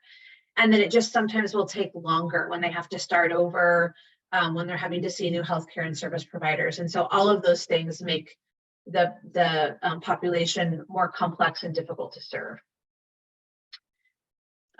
And then in terms of numbers, again, we're talking about a pretty small number. So over a 12-month period, about 25 young people per month are in temporary lodging. On any given night right now, we're averaging around 15. That varies slightly. Those aren't, you know, hard and fast numbers, but that's a good general analysis of kind of the average number. Once a child is in temporary lodging, they're served by a combination of people, either our staff solely, ODHS staff, and or contracted staff who come in and assist with their support. One of the things that we have not talked about enough, that April and I are both really committed to talking about because of the impact that it's having, is the impact it's having on our workforce. We have child welfare employees who've been injured, they've had hospital stays. We have folks who've been diagnosed with a variety of traumatic stress disorders based on their experiences. And really the fundamental factor that most people don't become employed by a child welfare agency to really work one-on-one, hands-on with a young person who has exceptional needs. So sometimes they're faced with circumstances that are really beyond their training and skill set. And much like many other workforces in this arena, we are seeing the turnover, the challenges of having our staff in these circumstances and situations that are really outside of their job duties. It's also really expensive. The average cost is $2,981 and change per night. And that's looking at whether it's our staff. We also factor in when we're paying for contracted staff, in addition to the employment of the people who are caring for kids. We're also looking at replacing equipment, replacing furniture, appliances, having to clean carpets, just all kinds of additional costs that happens when children and young adults with these kind of complex needs are in hotel settings. One thing that we do is contract, like I said, with staff to assist with stabilization. They do a couple different things. Sometimes we have these contracted staff go into homes, either homes of origin with parents or caregivers or with resource parents, to help maintain a child's safety while we're waiting for that higher level of care. They do things like overnight staffing, assistance with supervision, skills training, parent coaching, working on just getting children and young adults through their day via visitation, transportation. They also sometimes are assisting child welfare staff in TL with all of those same kinds of factors. And they're expensive. And one of the reasons why these contractors' rates come in quite high is because they're doing a very small staff to child ratio, and they can offer up to around the clock services, and they come with specialized skills. So it can add up to a high dollar amount for those services. Given some of what you've heard about contracted service providers in this state, we wanted to give you a quick update about what we're doing in terms of oversight. So anytime there's an issue that's raised to the attention of the management teams in child welfare, we're looking at the incident reports, we're looking at case management reviews, we're doing site visits, we're also looking at oversight meetings. And that oversight can include corrective action plans, termination if necessary, assessment of kind of what happened, and then an after action report where we bring a team together and look at from beginning till end of contract. What did we learn? What did we know along the way? What are we going to do moving forward to make sure that we don't have some of the same issues that we've had in the past? The last thing that I want to talk about, and then I'll stop and see if you have questions or comments, is really where we see solutions for temporary lodging. People often ask me, is it ever going to go away, Lacey? Are we ever really going to be done? And what I can tell you with assurance is I believe now today, the answer is yes. I can see the light through the end of the tunnel. It's a long tunnel and the light circle is still small, but I feel like based on the support of the System of Care Advisory Council, the governor's office, many, many providers who are willing to come to the table, we're starting to get our arms wrapped around what is really actually some solutions to end the use of temporary lodging. And those solutions do not lie with any one agency. They are definitely a system approach.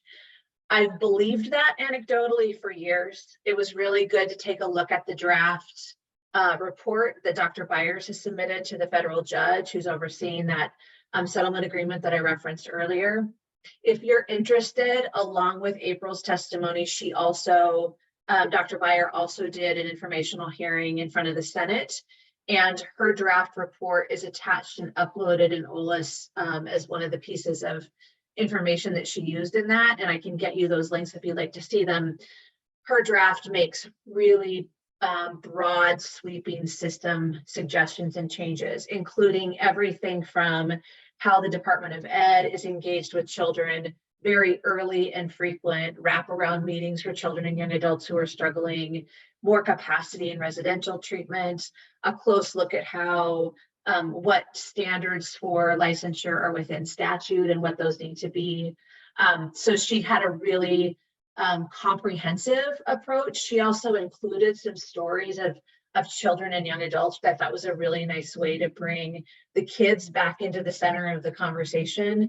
And she also concluded that child welfare alone will not resolve the issues that cause temporary lodging, and that really it needs to be a broad system approach to looking at how children and young adults come to this point and how we make sure that they have what they need long prior to the emergency.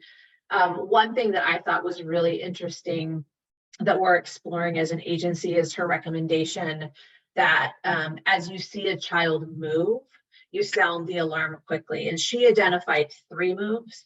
If that third move isn't to permanency or to home, I think we probably should even be looking at 2 moves, because once a child moves, they're more likely to continue moving. They're more likely to end up in temporary lodging. Again, that being the bucket kind of those young people growing up in foster care who then need TL. And then this other grouping is really, again, the comprehensive collaborative across the system looking to resolve how the families get what they need so that child welfare doesn't have to be the avenue to get them. Let me pause there. That was a lot of words for me, and see if any of you have any questions or comments. Oh, thank you, Ellen. Ellen sent you all the link to those hearings in the agenda. I just checked the link, Ellen, and it's not, doesn't look like any documents are on that site. It is. If you go to the, I think it says attachment. There's a tab across the top, Pamela. And there's one, I think it says attachments. I don't have it up in front of me, but there's a whole list of things that were submitted. One of them says Dr. Byers draft, but it says draft in the language, and that's her. Oh, I see it. See it? Okay. It's a really interesting read if you have the time and interest. I thought she did a really nice job of unpacking the very, very complex issues that put us in that situation. That's helpful. Thank you. Maybe we can send the report as an attachment, Ellen, in the follow-up with the notes, just as a reference. Yeah, sure, we can do that. And it's really worth listening to. I also think just if you can take the time to sit and listen to it. I listened to it a couple of times and I found it to be really beneficial. And then one more thing I would add just in terms of process. Everything in that report is recommendations to Judge McShane. And that's why it's marked draft all over it. The judge has the authority to take that information in and then determine from his perspective, their perspective, what they will or will not order child welfare agency to do. So we will, the federal judge gets to take the time they need to make those really important decisions. So once we have the updated order or whatever may come legally next, then we'll know kind of from our position where we're moving and what next steps we take. Thank you. That's really helpful. Any questions for Lacey on the temp lodging? You kind of covered everything, kind of the key aspects of it, what potential solutions are.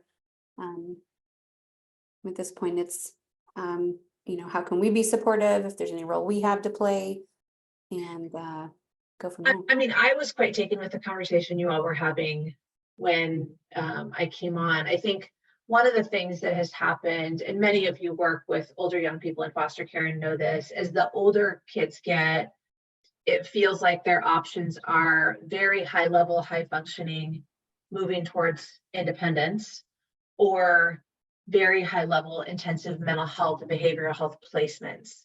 And nary the two shall meet, right? And I think anywhere that we can think about, just like what we know works for adults, well-supported housing that moves them towards independence, but has wraparound services and supports for them, as you see potentially things coming in front of the legislature that you want to advocate for. I mean, that's where, as you all want to make recommendations to the governor and her team about where she invests, I think those are gaps that we see. Definitely well-supported caregivers. I mean, anything around, and you'll see in Dr. Byers' report some of what her really good system recommendations are. And so I see this body as a real voice for advocacy, both with the governor and the legislature about investment and where we can put our money to make sure the kids get what they need. Absolutely. Thank you. A couple other quick just agency updates from me. We are very near done with hiring my counterpart deputy. Probably don't need to tell you all how excited I am to have that other person join our team. But I anticipate we'll be making that announcement likely by the next time you all are together, and maybe even that person will be able to come and introduce themselves. We have some very, very high quality candidates. I'm very confident we're gonna have the right person join that seat. So excited to see that happen. And then we're preparing for short session. We won't be putting anything forward, but I'm sure that we'll be called on for testimony in a variety of ways. That will just be 1 month. It's a quick 4 or 5 weeks. That's through February. And then currently we are in the middle of working through our process of putting forward our requested budget for 2025. Don't know enough yet to tell you what some of those items will be. I think based on some of the conversation you've already heard today, you may be able to make some hypotheses about where we'll be asking the system to make some investment. But just looking forward to the long session and really as an agency being clear about what we're asking for, where we're asking for investment, of course, in support of the governor. That's great. One side, I just realized we never closed the loop on it, around the commission, where it sits and a line item in the director's office. Will that be part of a proposal for the new biennium? Has that already been put into place? I'm going to cue Stacy and Ellen. Let's talk about that because I do think we need to flesh that out. Yeah, I lost track of it, and you just reminded me when you were talking. Oh, yeah. Thank you. Any other questions for Lacey?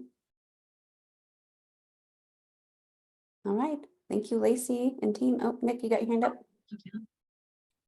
I will never miss an opportunity to ask a question. And thank you, Lacey, for being here today and the work that you do, leading our state agency in so many ways. I'm curious about at the kind of large system level, right? The conversation about young people in temp lodging, the conversation we're having prior about ILP. We know that the young people who aren't being served as well as they could be, or benefiting from those services that are available, oftentimes are a feeder into the houselessness and homelessness systems. And so I've had opportunity to be in some meetings, and conversations are around like, how do we keep people off the streets of Portland or other communities throughout the state? Well, we all know the best way is to have them never be there in the first place. That's right. And so I'm curious about conversations that you and your team may be in with the governor's office as we think about that, $500 million bill coming through. Are there linkages happening between the child welfare component of it and that housing system component?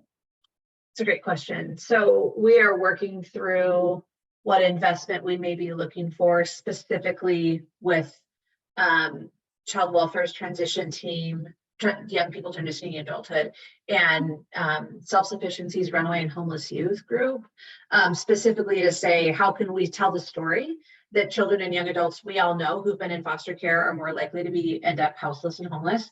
And we have this opportunity with SSP to look at a collective investment. So that's something that we will be moving forward, Nick. And then I'm only guessing you're going to continue to see a lot of activity and investment requests around housing in general, but we are doing some analysis and moving something forward specifically around children and young adults who experience the foster care system.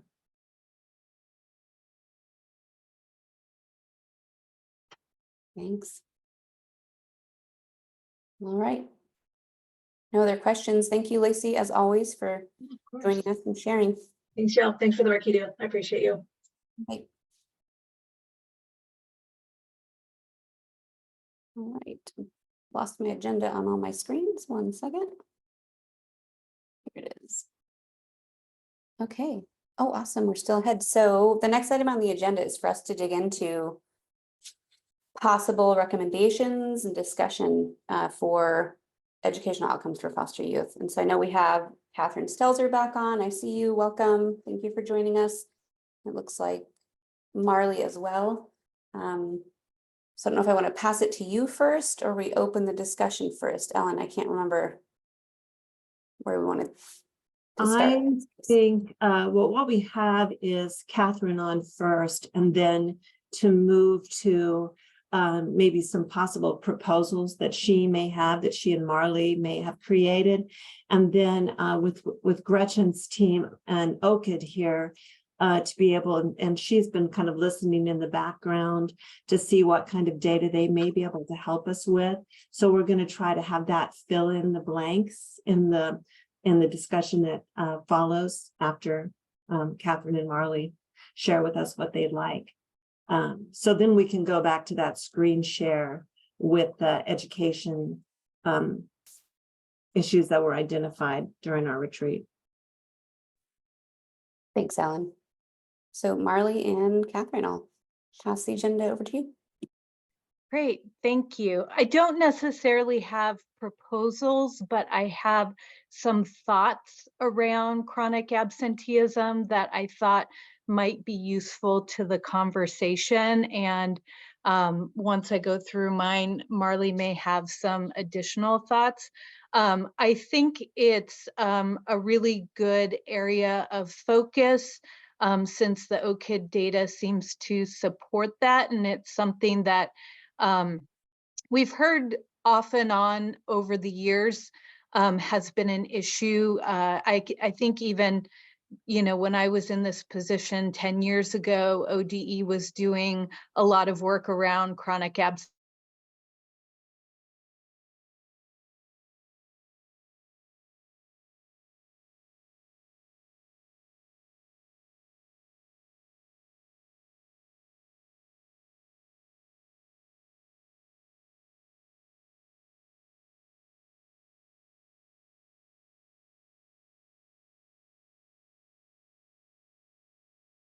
I think Catherine's frozen. Don't have any further details around that, but that may be an area where these two things align and maybe some work with that group might be possible.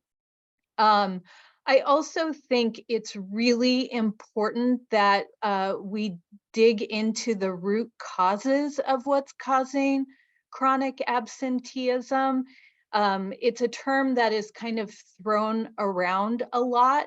I will be really honest. I consult on hundreds of cases a school year, and it comes up relatively little with caseworkers and their consults with me. That doesn't mean I don't think it's happening. I think that there's probably, we need to dive into why are students in foster care missing school and having chronic absenteeism, and figure out appropriate interventions once we have an idea of what the why is. I think getting qualitative data is going to be really, really important for us to be able to figure out what those appropriate interventions are.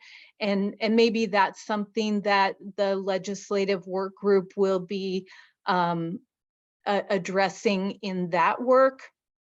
I know that I can also give this group some of the things that we've already sort of looked into and tried. A couple of years ago, Senate Bill 279 was implemented, and that required ODHS to track the number of children that were missing school due to visitations.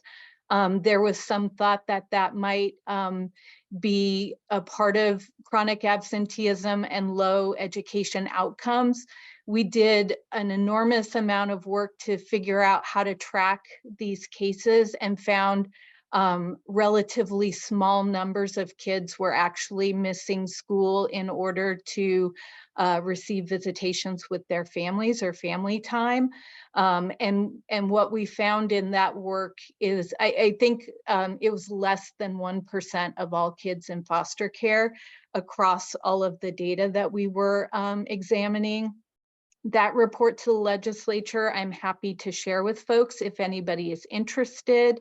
And we found most of the time when students in foster care were missing school for family time, it was really taking them out 15 minutes early, not missing any academic classes so that they could speed up the pickup line and have more time with their families. So that's one thing. And then I just wanted to share some of the things that I see when I'm consulting on cases that might also contribute to chronic absenteeism. I don't know how many of these issues are situational issues or if they're bigger problems.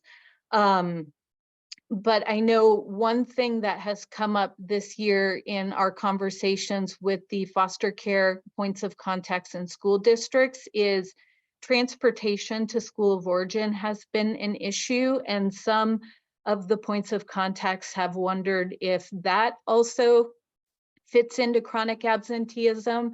I know I had a resource parent and a caseworker reach out to me. They were getting the chronic absenteeism letters, and what was happening was every time there was a late start due to weather, due to a longer transportation, the school wasn't sending transports out that day. And so, and they were in an area that experienced more weather than, say, the Portland area. So, you know, I have heard this a little bit. I don't know if it's a big problem or a little problem. I also think one of the things that might be happening is when students in foster care are moved to a new foster care placement, I don't necessarily think that caseworkers and the prior resource parent are actually going through the process of unenrolling the student from school. They're waiting for that 10 days of the student not attending and the school is automatically unenrolling them. I think that might be a training issue probably on our end. We put some information in our education guidance, but I know when foster care moves occur, they often are very time consuming for everybody involved and have a lot of work around them. And I think people sometimes simply forget to go and unenroll the student from that school. I definitely see some enrollment absenteeism issues for students in temp lodging. Temp lodging students have a whole different set of issues that we're often dealing with when they end up in temp lodging. If they're not living in their school of origin, we need to go and get a best interest finding from the court, which can actually, you know, take up to 10 days or 2 weeks. And sometimes caseworkers are hesitant to go through with that process because we think, oh, we might have a placement tomorrow or the next day, so we'll wait till we find a placement. And then sometimes that lags. And so I've definitely noticed some issues around getting temp lodging students enrolled in school quickly. And then one of the other things that I have been having come up more frequently is what is happening to our students who are expelled or on formal discipline.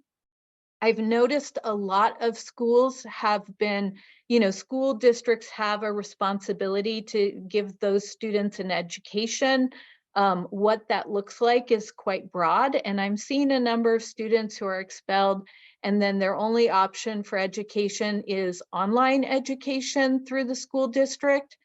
I think online education is fine for some of our students. I don't necessarily think students who are expelled are necessarily a good candidate because it takes a lot of self-starting, a lot of self-motivation. And those students tend to be having a lot of trauma in their lives. There's behavioral things going on. They're quite complex cases, and they're not necessarily the students that I would say would be a good candidate for that type of schooling. And so I have a feeling there's a lot of different reasons. And for that, I really think if we can figure out a way to get more qualitative data so that we can go ahead and try to implement solutions, that would be really helpful. I know that Marley and I sit on a national group with the American Bar Association, and one of the states said they did a big deep dive into chronic absenteeism in foster care, and they found that resource parents were taking kids out for vacations. I don't necessarily think that's what's going on here, but when you have the data of the why, it's a lot easier to inform solutions. So that's just something I think this group, if you can think about how maybe we could do that, that would be helpful. And then I thought I would let Marley have some time to give her thoughts. Sure, thanks, Catherine. So just not a whole lot more to add. I think just to sort of touch on what Catherine was already describing, as far as building that connection of the why. Within ODE, I'm fairly new to this role. I've been in this role for about 2 years. And prior to my presence as the foster care liaison within ODE, there actually hadn't been a full-time person just overseeing foster care.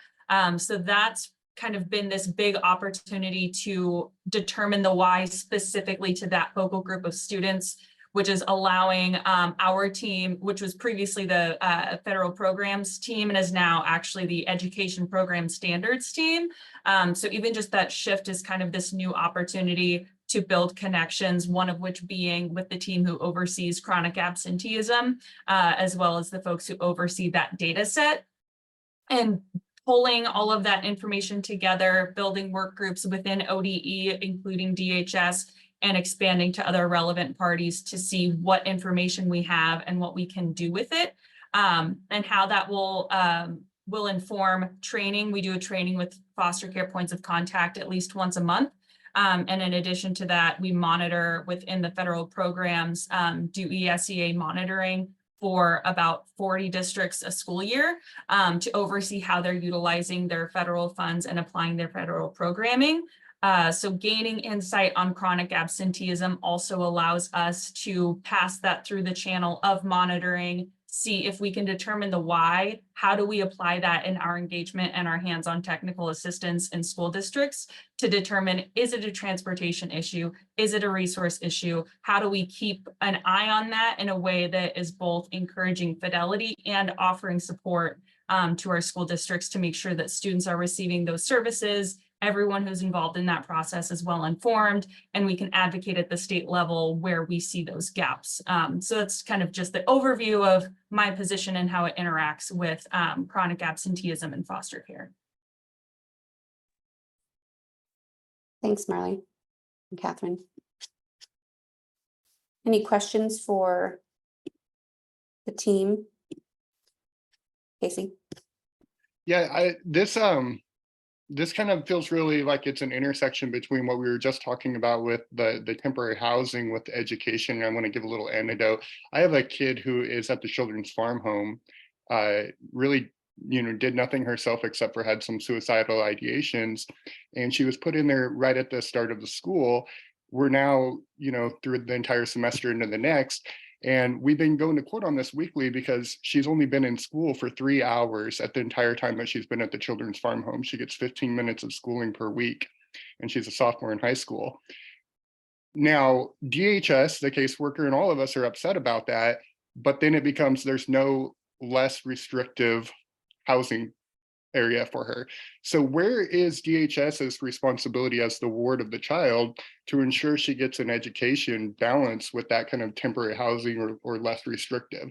Because to me, it seems like the housing certainly is the priority, but then we're letting the education go by the wayside. And knowing what the updates we got a couple months ago about chronic absenteeism and the chances of them graduating, I don't feel like we're doing the kids any service or any good doing that. Yeah, that's a great question. And are you saying that it's actually the housing situation, or is it that the school is saying this student only has the capacity to, do short amounts of because that kind of sounds like it falls in the Senate Bill 819 work, possibly. Yeah. It's my understanding that that's all they can get the school to send somebody over to do schooling. So they don't send them to the school, they bring somebody over, but they only get 15 minutes per week. Otherwise, they must hack it, their entire schooling, but without instruction, I think the kids are really struggling to learn. Yeah, that sounds like a case that would be an in-home tutoring situation. It may fall under the Senate Bill 819 from last year. That has a lot of requirements around if the child is also special education. I'd be happy to consult with that specifically if you want to reach out to me.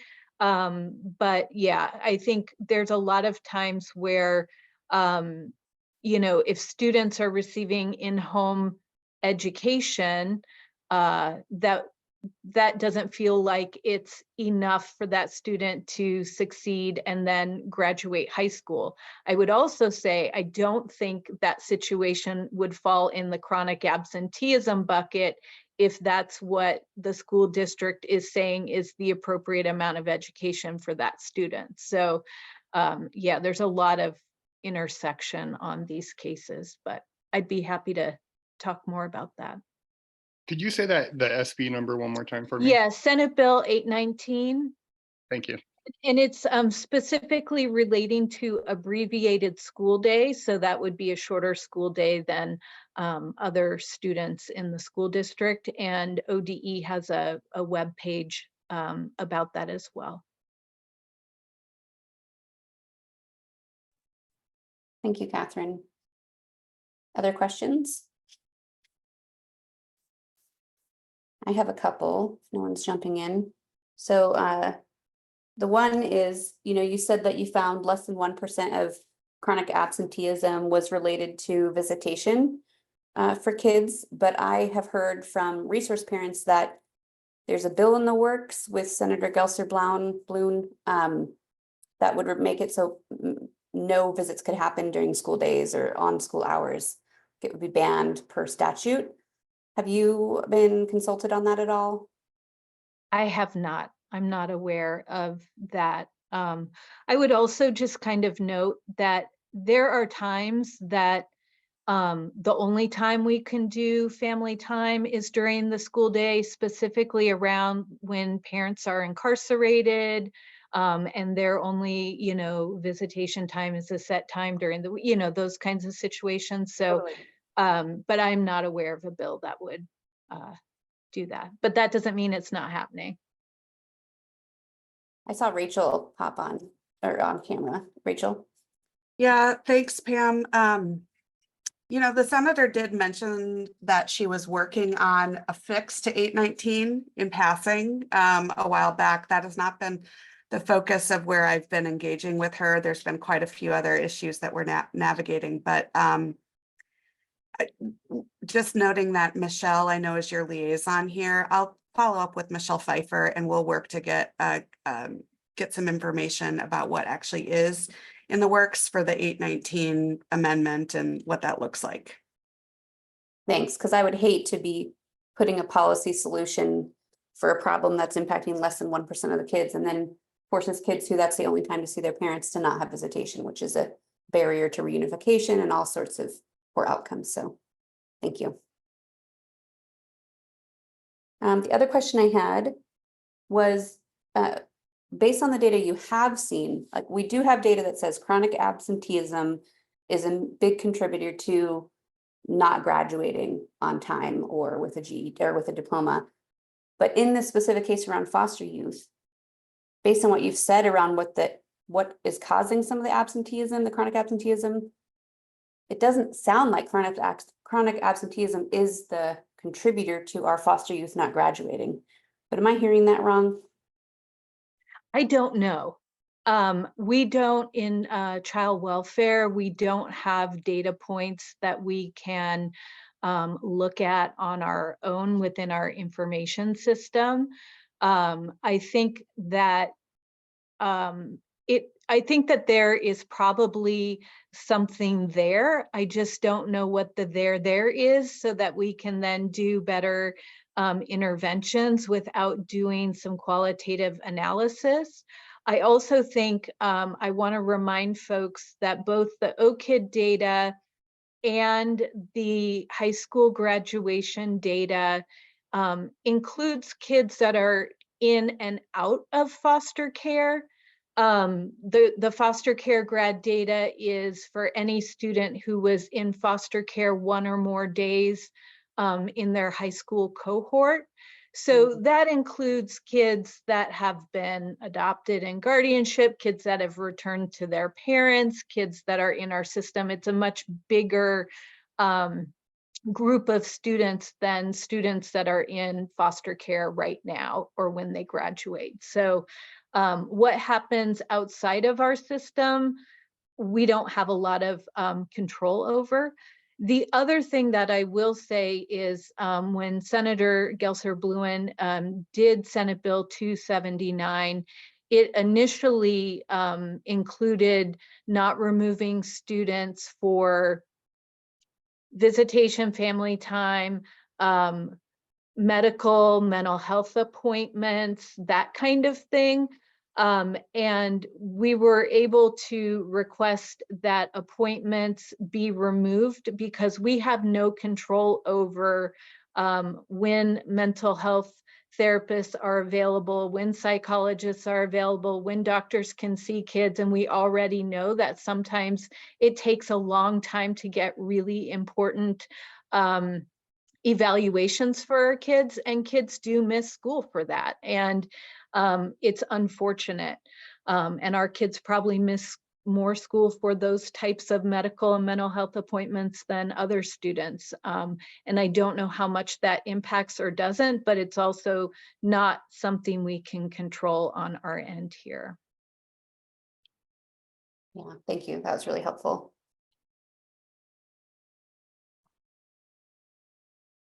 Any other questions?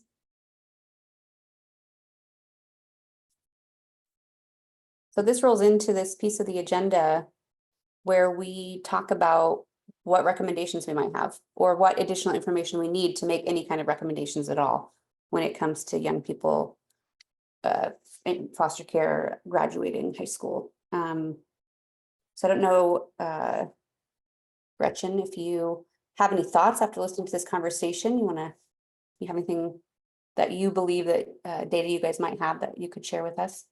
Yeah, and I know actually, Ellen, you can jump in here too. You know, one of the thoughts of kind of my role today would be to sort of think about everything that you guys have talked about so far and do exactly what you were just saying, Pamela, in the sense of, you know, what is it that OKID could be looking at? And then I think we like to think of ourselves as somewhat of a convener and conduit to other data efforts. And so, you know, I think I'd like to not limit it exactly to like the data we have in OKID, but we can definitely like start there maybe and then go from there, because I think there's natural tendrils of OKID doesn't have that, but is there another partner that could look at that? Or is there data that we can move into OKID? That is what we're constantly looking for, is sort of how do we fill the holes? Can we fill the holes? Does the data even exist, right? I mean, sort of you have to start at square one, but so it's okay if we Pamela, if it's okay if we kind of just jump into sort of a facilitated part of just talking data and the questions you all have, and that's a good transition. Okay. I did want to say, Gretchen, before you started, just for everybody, if you haven't yet, I have sent the link to register for OKID training, where you can learn how to use their interactive data website. It's pretty fascinating. They're doing, I think it's only a 1-hour training, 2 opportunities, February 8th and January 31st. And if anybody would like that, I think it's mainly been for commissioners, but anybody else, if you just send me a message, let me know you would like that link, I can send it to you and make sure that you can register, because it's for anybody in child welfare. I think it's a good way to learn how to use the data that they have available on their website. Thank you, Ellen. I'm glad that you did that announcement. And one thing I'd also say too, if any of you have a researchy person that you work with that you want to forward that to as well, or, anybody that, particularly if you yourself can't make one of the sessions, and you wanted somebody within your organization to, or a partner to jump on, that would be fantastic. And the goal really is to, as Ellen was saying, try to break down. There's a lot on the website now, which is a great place to be versus say 4 years ago. But it's we're constantly boiling the ocean when it comes to OKID, and I think it's a bi-directional opportunity for you to see what's available, know that we're accessible for answering questions, meet some of the staff, and actually Becky Griffin, who's on the call now, is our community engagement coordinator for the project, and she's going to be one of the staff running those sessions. And then also just, if there's things you're looking for, even if we can't give it to you, that is extremely helpful for us to be parking it away or putting it into like sort of a, how can we move towards being able to provide more data that folks are looking for. So hopefully we'll see you all and or your colleagues on one of those two sessions. I just popped the link into the chat. Sorry, Gretchen, it's Becky. That's great. Thanks, Becky. I also have with me Dylan Mexicek, who is one of our primary analysts on OKID, who is working on a number of the issues related to foster care. So they are my ears and eyes, as well as I will let them jump in with any questions they have too. So just to start with, was everybody on the previous call where we talked about OKID? And I'm not trying to call anyone out. I just want to know how much I should go into kind of just a little tutorial real quick. That sound good? Okay, excellent. And actually, you know what I'm going to do? I'm going to stick up a slide really quick here. Let's see if I can. Oh my, there's something. Okay, I'm not going to put up a slide. There's something very strange going on with my computer. Post everything being out for the last several days at my house. Of course, I would have computer problems as well. So what I was going to put up is a visual that we have of what is called the Oregon Child Integrated Data Set. In a nutshell, it is a data project that started officially 4.5 years ago, where we pull in data from across 5 separate state agencies, number of programs under those 5 agencies, to be able to try to integrate data from different sort of essentially silos of agencies and programs. So the idea, we have data from education, child welfare, income support programs, Medicaid, both claims and enrollment. We have juvenile justice, both OI, Oregon Youth Authority level data, as well as the county juvenile justice. And I'm sure I'm missing something else that's big, but we also have some smaller programs like home visiting. We have early education program, some of the early education programs like EIE, CSE, Head Start, as examples. So we have a lot of data, but there's also every conversation we have, there's always points of data we don't have. But the whole goal of OKID is to use that data in a way that allows policymakers to look beyond the silos. And in that way, while the data is connected at the child level, we're always looking at population level data, but we can look at children who have multiple characteristics across venues now. Like we can look at a kid who has chronic absenteeism, not a kid, kids as a population, subpopulation, kids who say have chronic absenteeism and also contact with the foster care system, as well as say particular behavioral health diagnoses or claims. There's sort of a number of different ways, juvenile justice contact. So there's a lot of things we can look at. What we've done in the last biennium, which is what's been referenced a few times here today, is spent a good amount of time looking at essentially the kids that graduated, that were old enough to graduate in 4 years in 2020. So it was the first class that OKID as a data set had data from the birth records, from the birth records to graduation age. And so it was a little boil the ocean. We have a governance committee, and I can give anybody all that background if they're interested, but they were very much like, go tell us what we need to know about the 2020 graduating class. So it was definitely a wide request. What we did was looked at some modeling for that 2020 cohort in terms of, while controlling for a number of factors, looking at what are some of the most disruptive characteristics we could find that really disruptive for 4-year graduation. And so the 3 that came out on top in the modeling we did were chronic absenteeism, school mobility, and juvenile justice contact. And so then we did some more work on all 3 of those topics.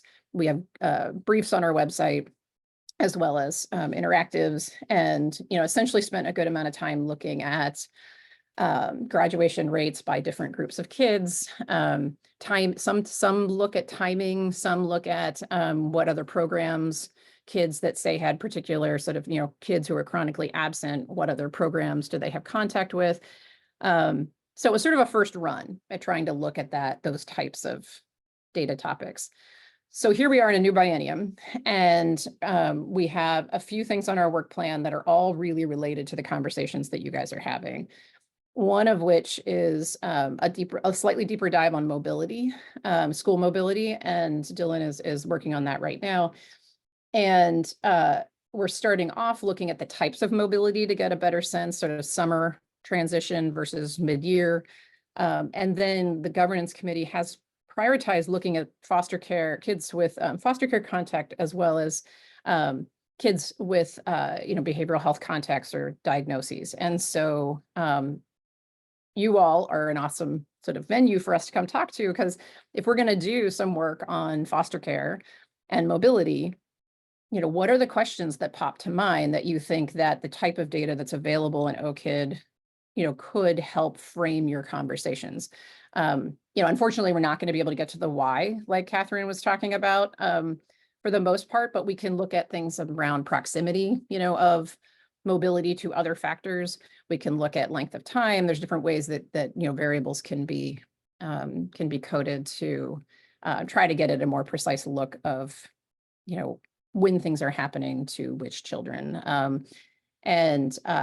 So that's one big thing that we can talk a little bit about. The other 2 things, one, we have some other analysts really ramping up on early childhood complexity and outcomes there. So that is just forming at this point. It's something we could come back and talk to you more about. There's going to be a lot of overlap in terms of foster care, behavioral health, but it's very focused on that sort of early childhood leading into early school experience. And then we're going to return to a graduating class look. We have a couple more years of data. We have the ability to look at 5-year graduates now, and in addition to 4-year. And we are talking about working towards trying to get GED data into OKID as well. So anyway, that's just sort of the trajectory, that there's a lot we're working on. And the more we can hear from you guys of, we've never seen this type of data on OKID. We've never seen sort of foster care data overlapping with ODE or juvenile justice data that we might be able to provide for you. So so let me pause for a second. That's my little thumbnail of sort of who we are and what we've been doing and where we're trying to go next. Let me just see if anyone has questions just about OKID and. Okay. Oh yeah, Catherine. Does the OKID data have the ability to cross-reference with behavioral treatment students, so kids that have been in residential treatment care, that kind of, is there any OHA marker that overlaps with that? I think we would need to talk about that and maybe, you know, you have a smaller group to sort of hash through sort of the elements of that question, because right now we are pretty well limited to Medicaid claims.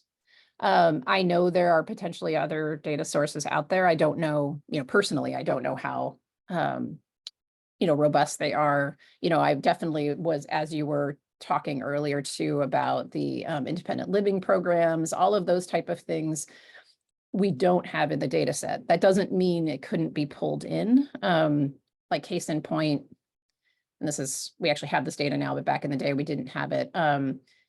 The, you know, ODE was able to give us a skinny data set on flags for kids who were 9th grade on track to graduate. Like we hadn't gotten it in the first run. We have it now, but we didn't have it then. And so sometimes my brain was running as you guys were all talking earlier about projects, like maybe there's a way for us to work with ORAY and the other data shops to sort of facilitate how do we package up these smaller, more targeted programs in some way that could be looked even just descriptively. I mean, I think there's a huge value to OKID providing descriptive context. I think there's a real interest in, can we do modeling to, like, say to the question that someone asked you, and I apologize, I can't remember who asked the question, but asked you about, you know, oh, I guess that was you, Pamela. Asked the question of, like, you know, is chronic absenteeism really a reason foster care kids are not graduating? And that's where some of the modeling can come in a little bit more of, obviously we can't control for everything, but we at least could control for some major factors that sort of remove that effect and help clarify hopefully a little bit more of what seems to be having a little bit of some disruptive or helpful. It'd be nice if we were talking on the positive side at different points in time. And I think that can create the context for the kind of thing you were talking about, Catherine, in terms of, you know, engagement or, you know, more qualitative information, which, you know, I would love to be able to pull from a data set for you, but I'm not going to be able to. So we could talk more about, that's what I mean. I think there's a whole developmental part. We wouldn't be able to do it, say, for this next, you know, brief and work on foster care, but I think it's directionally, you know, where we need to go. It's a question we field a lot, particularly on the early learning programs as well, home visiting. You know, they're very small, comparatively speaking, to say, you know, Medicaid, SNAP. But they're important, and and we get a lot of questions about them. So, any other questions? Because I would really love to kind of turn, you know, and help you guys engage in kind of what is it that, even whether it's OKID or not, you know, what is it from a data perspective that would really help you all move toward the recommendations that you're hoping to make to the governor and the legislature?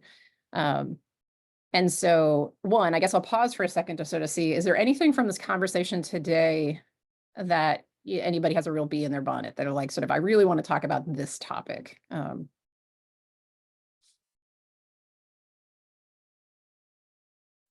Okay. I'm not hearing anybody jump in yet. Okay. So in terms of, do folks mind if we focus in on mobility, since that's something we're actually working on at this moment, or would we like to do chronic absenteeism first? Because those seem like to be the two common. Yeah, let's talk mobility. Since we did hear about the chronic absenteeism, I'd love to hear about mobility now. So right now, so we like I said, I think a lot of people who are not you all, who are not in the, you know, trenches as much, you know, really, you know, how mobility sort of stood out from other factors, I think was really interesting for folks. I think in a lot of ways, it seems like something that people can wrap their brain around a little bit more too, in the sense that, you know, theoretically, you know, if a kid has moved schools, and, you know, so I think there was a real interest in OKID trying to peel back that onion in terms of, you know, what can we give you even more? Like, you know, like I said, even at a base level, like mid-year transitions, you know, do they have a much, you know, a noticeable impact over, say, summer transitions? There are some flags at ODE that we're just sort of investigating at this point that might help, you know, if we put those into a data interactive in terms of the reason behind the change. There is a lot we could do on timing. We did some initial analysis around chronic absenteeism that looked at sort of, chronic absenteeism in, elementary school versus middle school versus high school, or like cross multiple times, like those kind of things, frequencies, duration, those are the kind of things that most of the time we can figure out a way to do with the data that we have. And like I said, the other thing is sort of proximity to other events. And that's just something we're starting to sort of scratch the surface of. And like I said, the governance committee prioritized both foster care and behavioral health. And so I'd be curious, I mean, I can call on people, but I'd love for people to jump in. It's sort of, when you think about kids changing schools, also being in the foster care system, or having behavioral health needs, what are the data questions you would like to have some sense of? What do you feel like you just have never been able to see? And I know it's hard for you to think about like all of the aspects of what we have in OCID, but it is really multi-system. So be curious to see if anybody's brave enough to kind of jump in with some musings. Judge Chacot, go ahead. Gretchen, do you have a way to compare the number of placements that a kid has in foster care with the amount of school that they miss?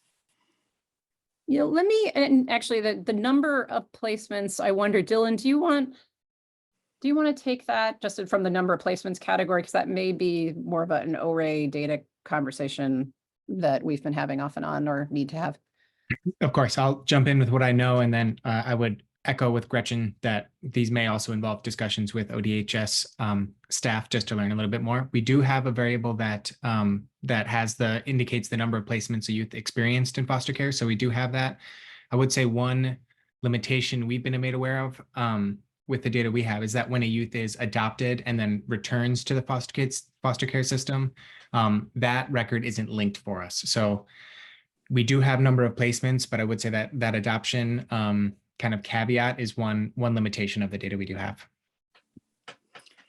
But I think then the extension of your question, thank you, Dylan, that was sort of one piece of your question. The other piece is whatever we have on the foster care side, we can overlay educational data on that. So whether that's chronic absenteeism, mobility, we have the McKinney-Vento houselessness data but that only started in 2012, but we do have that from, just for another example. So do you think you would be able to tell us, we've been working for about 5 years with a bill that says that kids need to be transported out of their the district where their foster home is and back to their district where their family home was.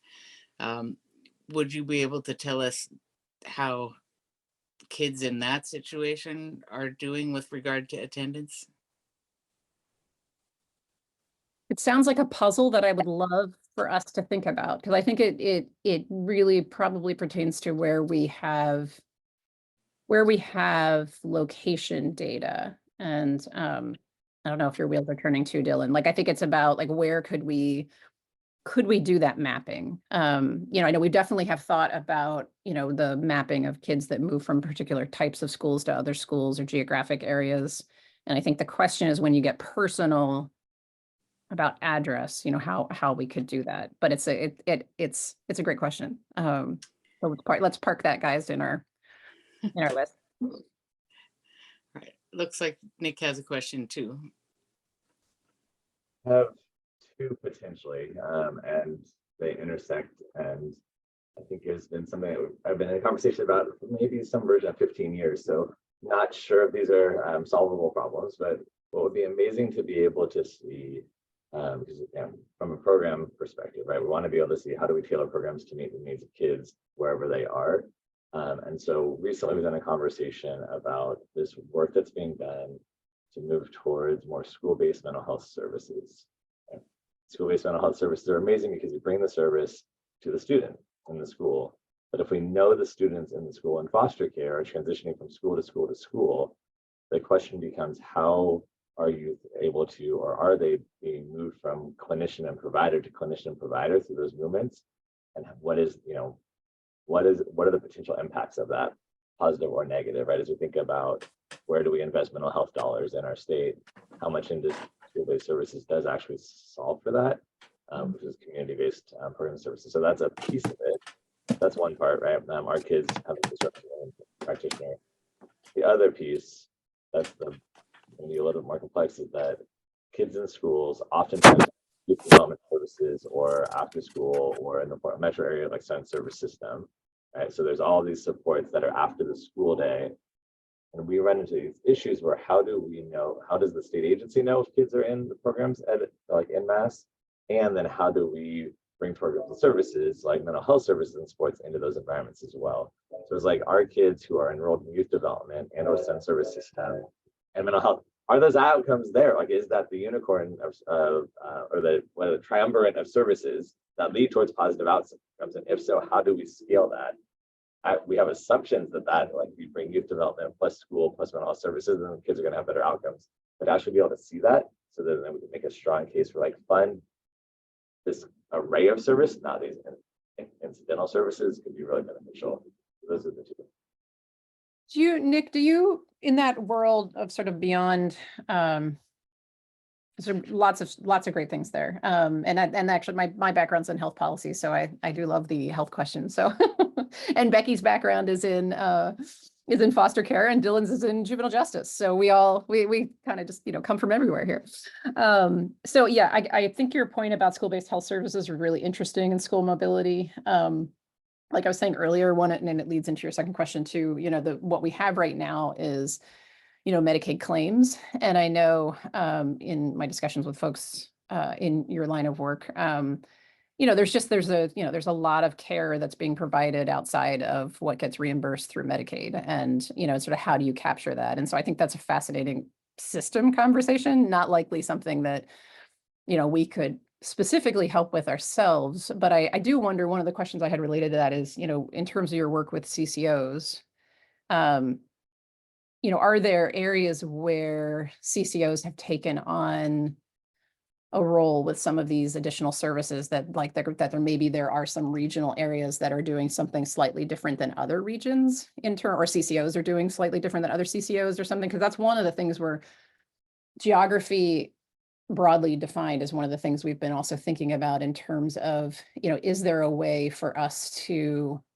whether it's find pairings or like areas in the state or something, to be able to look at differences in trends and outcomes and that kind of thing. And I just think the CCOs are kind of that umbrella organization that I wonder if there's a future of being able to kind of look across them in terms of which ones are making better headway. I mean, maybe they aren't at all, I don't know, but I'm just saying, like, that's a potentially a way to sort of umbrella some of that conversation. But I did take note of the school-based health services, because we actually had, I feel like Becky, a while back, we had done a little look at, sort of which schools had school-based health services, or where there were health centers in general. And so that's good.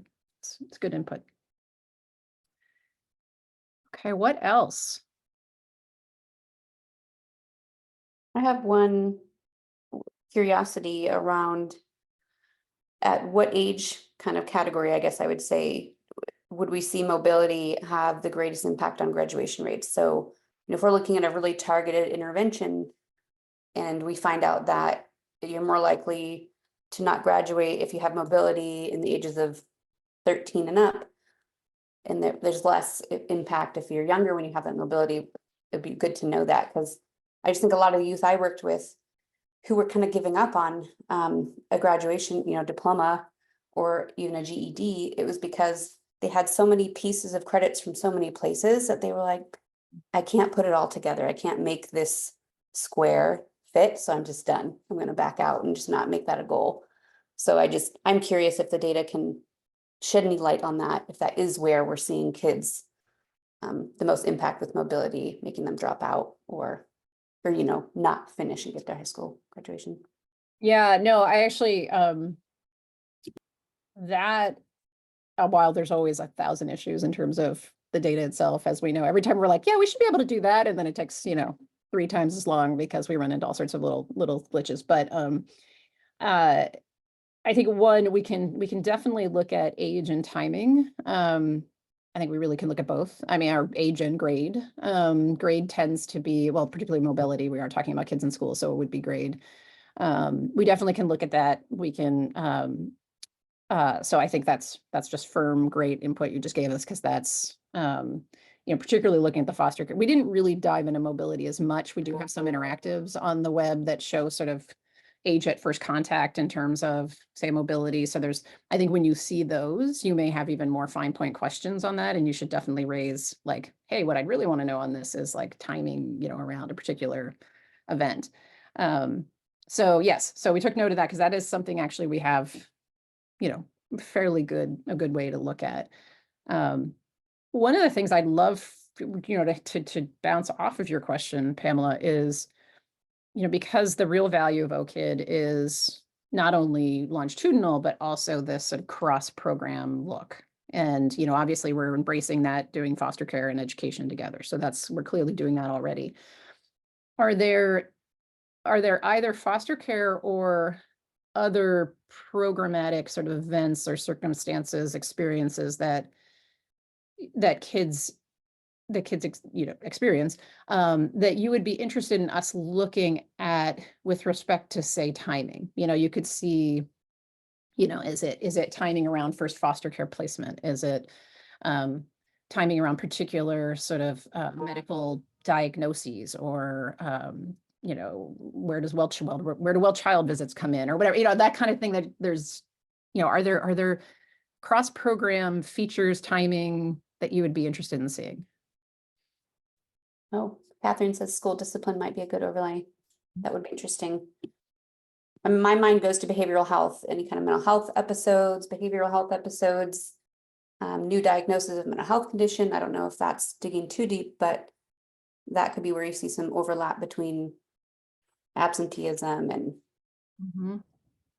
not making it to graduation. And that's really interesting. We are, one of Dylan's counterparts has spent a good amount of time with the behavioral health analysts at OHA, in terms of they have their same sort of coding and everything. So looking at, we definitely want to move further into that. So those are really great flags. What else would folks be interested in? Go ahead, Jamie. So thank you. So one of the things I'm curious about, and just from the conversation we've had, I wonder if this particular thing, if there's any data on it at all. I'm wondering, does data stop once a child has permanency? Like if a child goes back to their parent, or is adopted, or whatever that may be? Because I think too, if we have some data on I feel like if we had some data on what's happening after a child has permanency, that could be also driving policy in so many great ways. Like what is working to keep kids in school after? Let's push on that a little, because yeah, I mean, it aside from sort of probably the data glitch that Dylan was outlining, but let's not get caught up in the glitches at this point. Let's talk about what hopefully we can do. You know, yes, I think we could look at, you know, once you know, the kids that are in OKID, we have, you know, they have an identifier essentially. So, you know, if let's say they're not touching the foster care system anymore, if they're in public schools, if they hit the juvenile justice system, if they are accessing child welfare, income support services, Medicaid services, we would have that information on them after permanency. So up until sort of 18, you know, graduation age is really right now where OKID data stops. So there's a limit to that at this point, but, you know, there's, particularly if permanency occurs, you know, early childhood or, you know, elementary school, you'd have that trajectory then of, you know, the high school years. So that's a really great suggestion there. Are there other things like permanency? You know, are there other, I'm trying to think of like, where do you guys see sort of, you know, where are the places where trajectories, just from your own experience, like where trajectories change, for good and for bad? I mean, just, you know, any kind of events like that you'd want to sort of just throw out, and there's no wrong answer here. Yeah, I would say placement status. I don't know when that gets changed in the system, but whether you're concurrent planning for a return home, or adoption and then your plan flips to APLA, you're now in permanent foster care. I don't know if those are places where you could see if there's any change that happens. Okay, I took note of that. I'm also writing down who suggested it too, in case we need to come back for like, tell us a little bit more about that. That's great. Okay. What else? Things that I'm thinking about. One is many years ago, there was that decision plan analysis that was done on all the critical junctures and overrepresentation of African American, Native American youth in the system. I kind of laid out, I don't know what it was, 7 or 10 different critical junctures in the life of a case, and so to overlay that with the data sets to see like, are there places and patterns that we're seeing?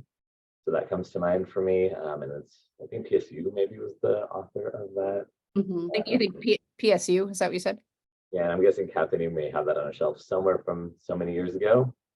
Yeah, we can look into that. Yeah. And then the other piece I'm thinking about is like relative placement. And maybe like seeing like, does the youth placed with relatives, fare better, far better in the educational system or not? And if not, are there situations that impact that so that we can continue to invest more time, energy, and resource towards relative caretakers?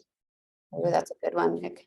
And I would just throw out there that, because I think that is really interesting, one of the, not to throw out all the limitations, but kids who have multiple placements, it does become tricky if, say, they had a placement with a relative for X amount of time and then they switch to a licensed foster care provider. It does get a little bit difficult to parse out, okay, well, who is responsible for which part of their outcome?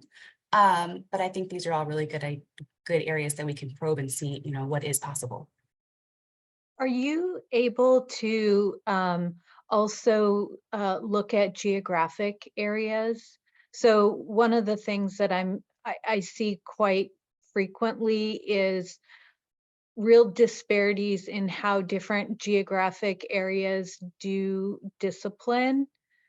And it seems like it's very varied across the state. And that also seems like a really important juncture when a lot of times the discipline also, I'm just guessing, crosses paths with placement moves and other things going on in that student's, mental health, behavioral needs. I think there might be something we could get at in some of those areas. We're furiously writing down. Yeah, and geography is also, it's a developmental area for us. We right now, if you look at our dashboards, it's a very high level in terms of, we have it by county, we have it by CCO district or CCO catchment area, and we have it by just the large category of rural, urban, and metro. But what we do have some folks on the team who are exploring sort of what's the lowest level of geography that we can, or what are the levels of geography that we can bring in other data around the administrative data as well. So not only being able to look at the administrative data by some more complex geography, but also be able to bring in, say, like, various indices or other non sort of individual child characteristics, but more community, school context, like deprivation index that's used a lot, I know, from the, in a lot of cases. So yes, so thank you. It's a developmental area. Like I said, you'll see some geography on the dashboard, and we're hoping to do more on that as well. And that's good input as well for both this work as well as we move into looking at a high school class again, like how do we approach that data? Because, modeling versus providing descriptive data at different units across the state is different work. It's just means a different task for the team. Two of the things that we had on our whiteboard that I didn't want to lose sight of, I thought we better bring those back up, was data on the youth using tuition and fee waivers. And then someone had also mentioned a comparison data on different states and educational outcomes. And if there's something that we can learn from that we could build in and change our own system.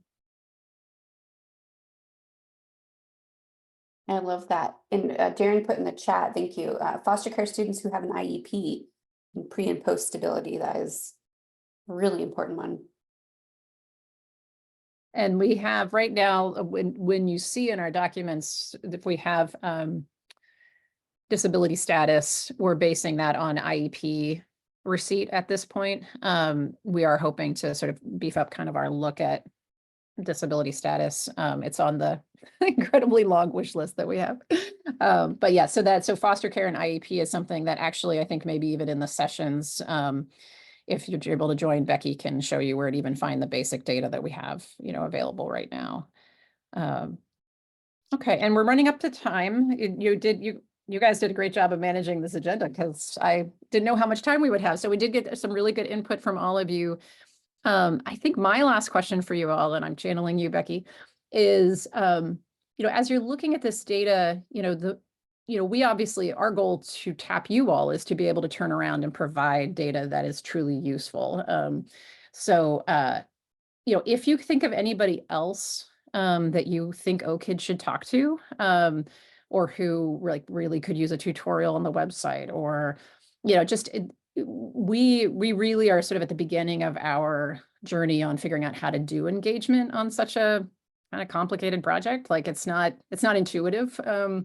And so we're, we have some friends across the country that we've been working with to sort of crack this nut and learn from other sites. And I just think, you guys are so, engaged in your field, and, you could just sort of say, hey, if you're talking to somebody, be like, hey, you should learn about the OKID project. So, and give them your input. We would just so appreciate that. So, and Becky is your contact, and we can make sure that you have, I don't know, Becky, if you want to put your Yeah, she just dropped it in the chat. Thank you, Becky. Oh, great. Okay, should I hand it back to you, Ellen? Or to Pamela? Sorry.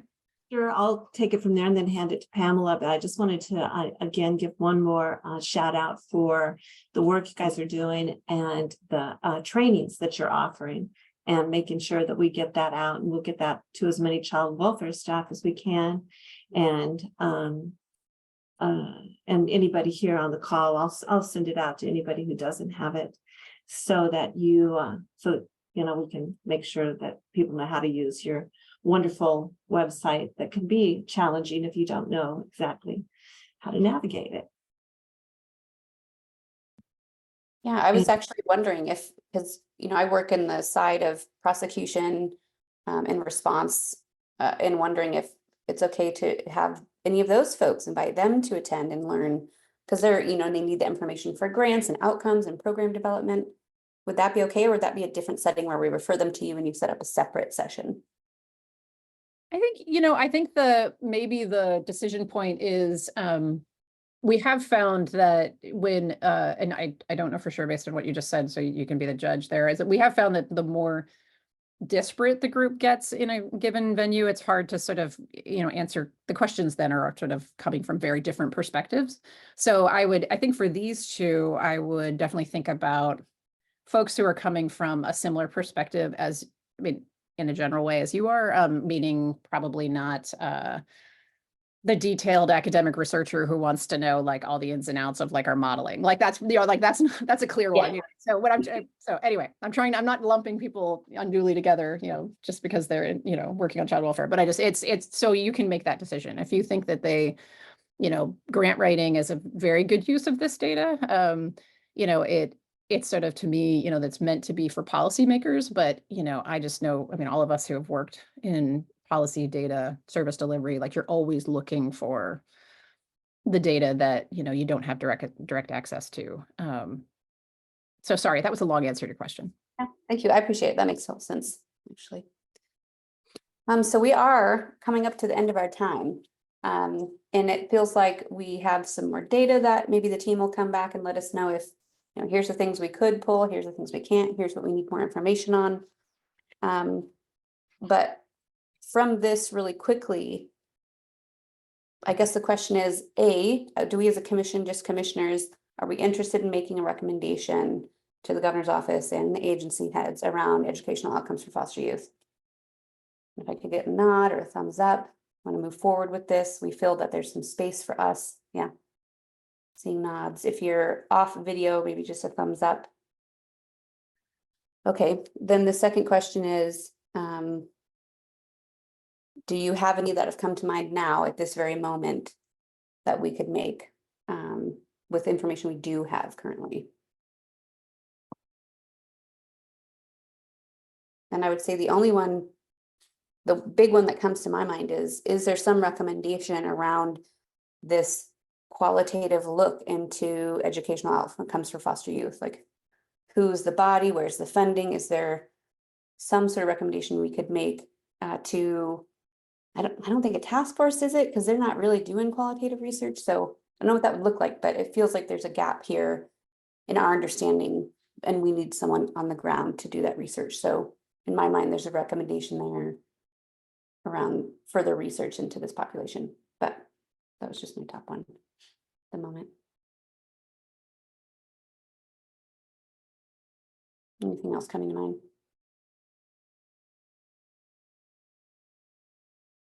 We can think about this. It's been a long meeting too. A lot to digest. Questions, I think there's a whole formality that Oh, go ahead. familiar enough with in the question. So forgive me if this is not an appropriate framed question. That I think about the recommendation would be to whatever the group of policy makers are, whether it's like the government, somebody from the governor's office, somebody in partnership with Catherine and ODHS, and the legislative team there, to, based off of the information that's made available, to craft a set of recommendations that could go forward to the legislator, whether it's a bill, whether it's a POP, whether it's a some formal mechanism to have the state invest in kind into improving educational outcomes for kids.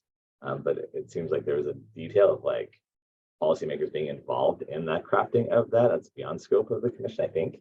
So that's what kind of comes to mind for me. But I don't know the full purview or expanse of our responsibilities here. Yeah, I think that's a really good point, Nick.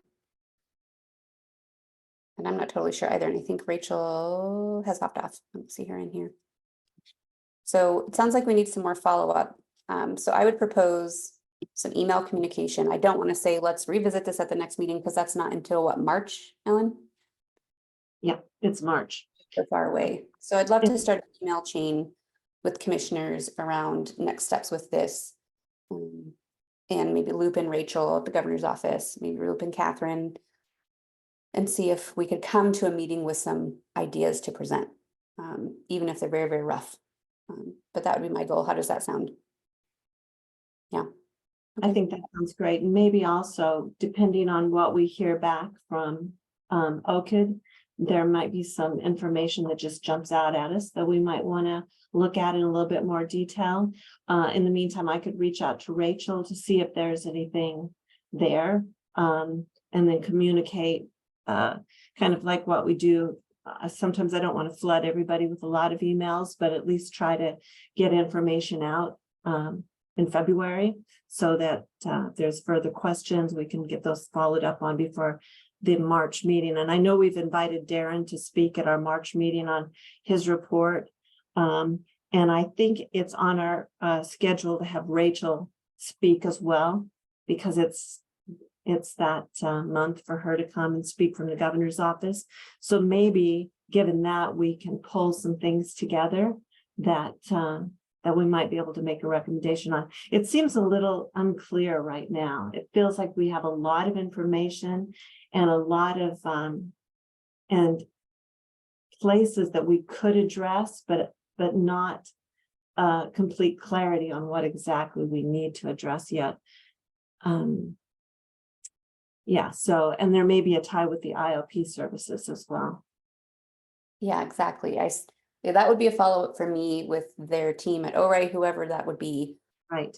I've got to see data. I can't think about it without knowing who's using, how they're using it. Are they finishing? Are they getting their degrees? So some follow-up there. I don't know if you got that, Gretchen, but when we were speaking, you were talking something about the NIDed data, Pamela. Maybe we want to make sure that Gretchen gets that on their radar screen. National Youth Transition Database. I actually was on their site poking around while we were talking, and they do have state data snapshots, they call them, from 2021 and 2022 are up.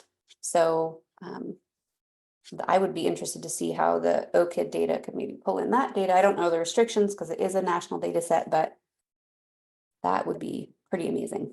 Yeah, that kind of falls into that category of trying to figure out how we pull in other data sets, likely at a different level than at an individual level, but like, yeah. So that's something we could follow up on. And I'll follow up with you too, Ellen, in terms of after we've digested this, sort of where sort of the timing of OKID is on the current work and how we can, maybe an outline of what we think we might want to be looking at in the foster care work. And you guys can respond to that. Might be a nice way to keep that back and forth going. Yeah.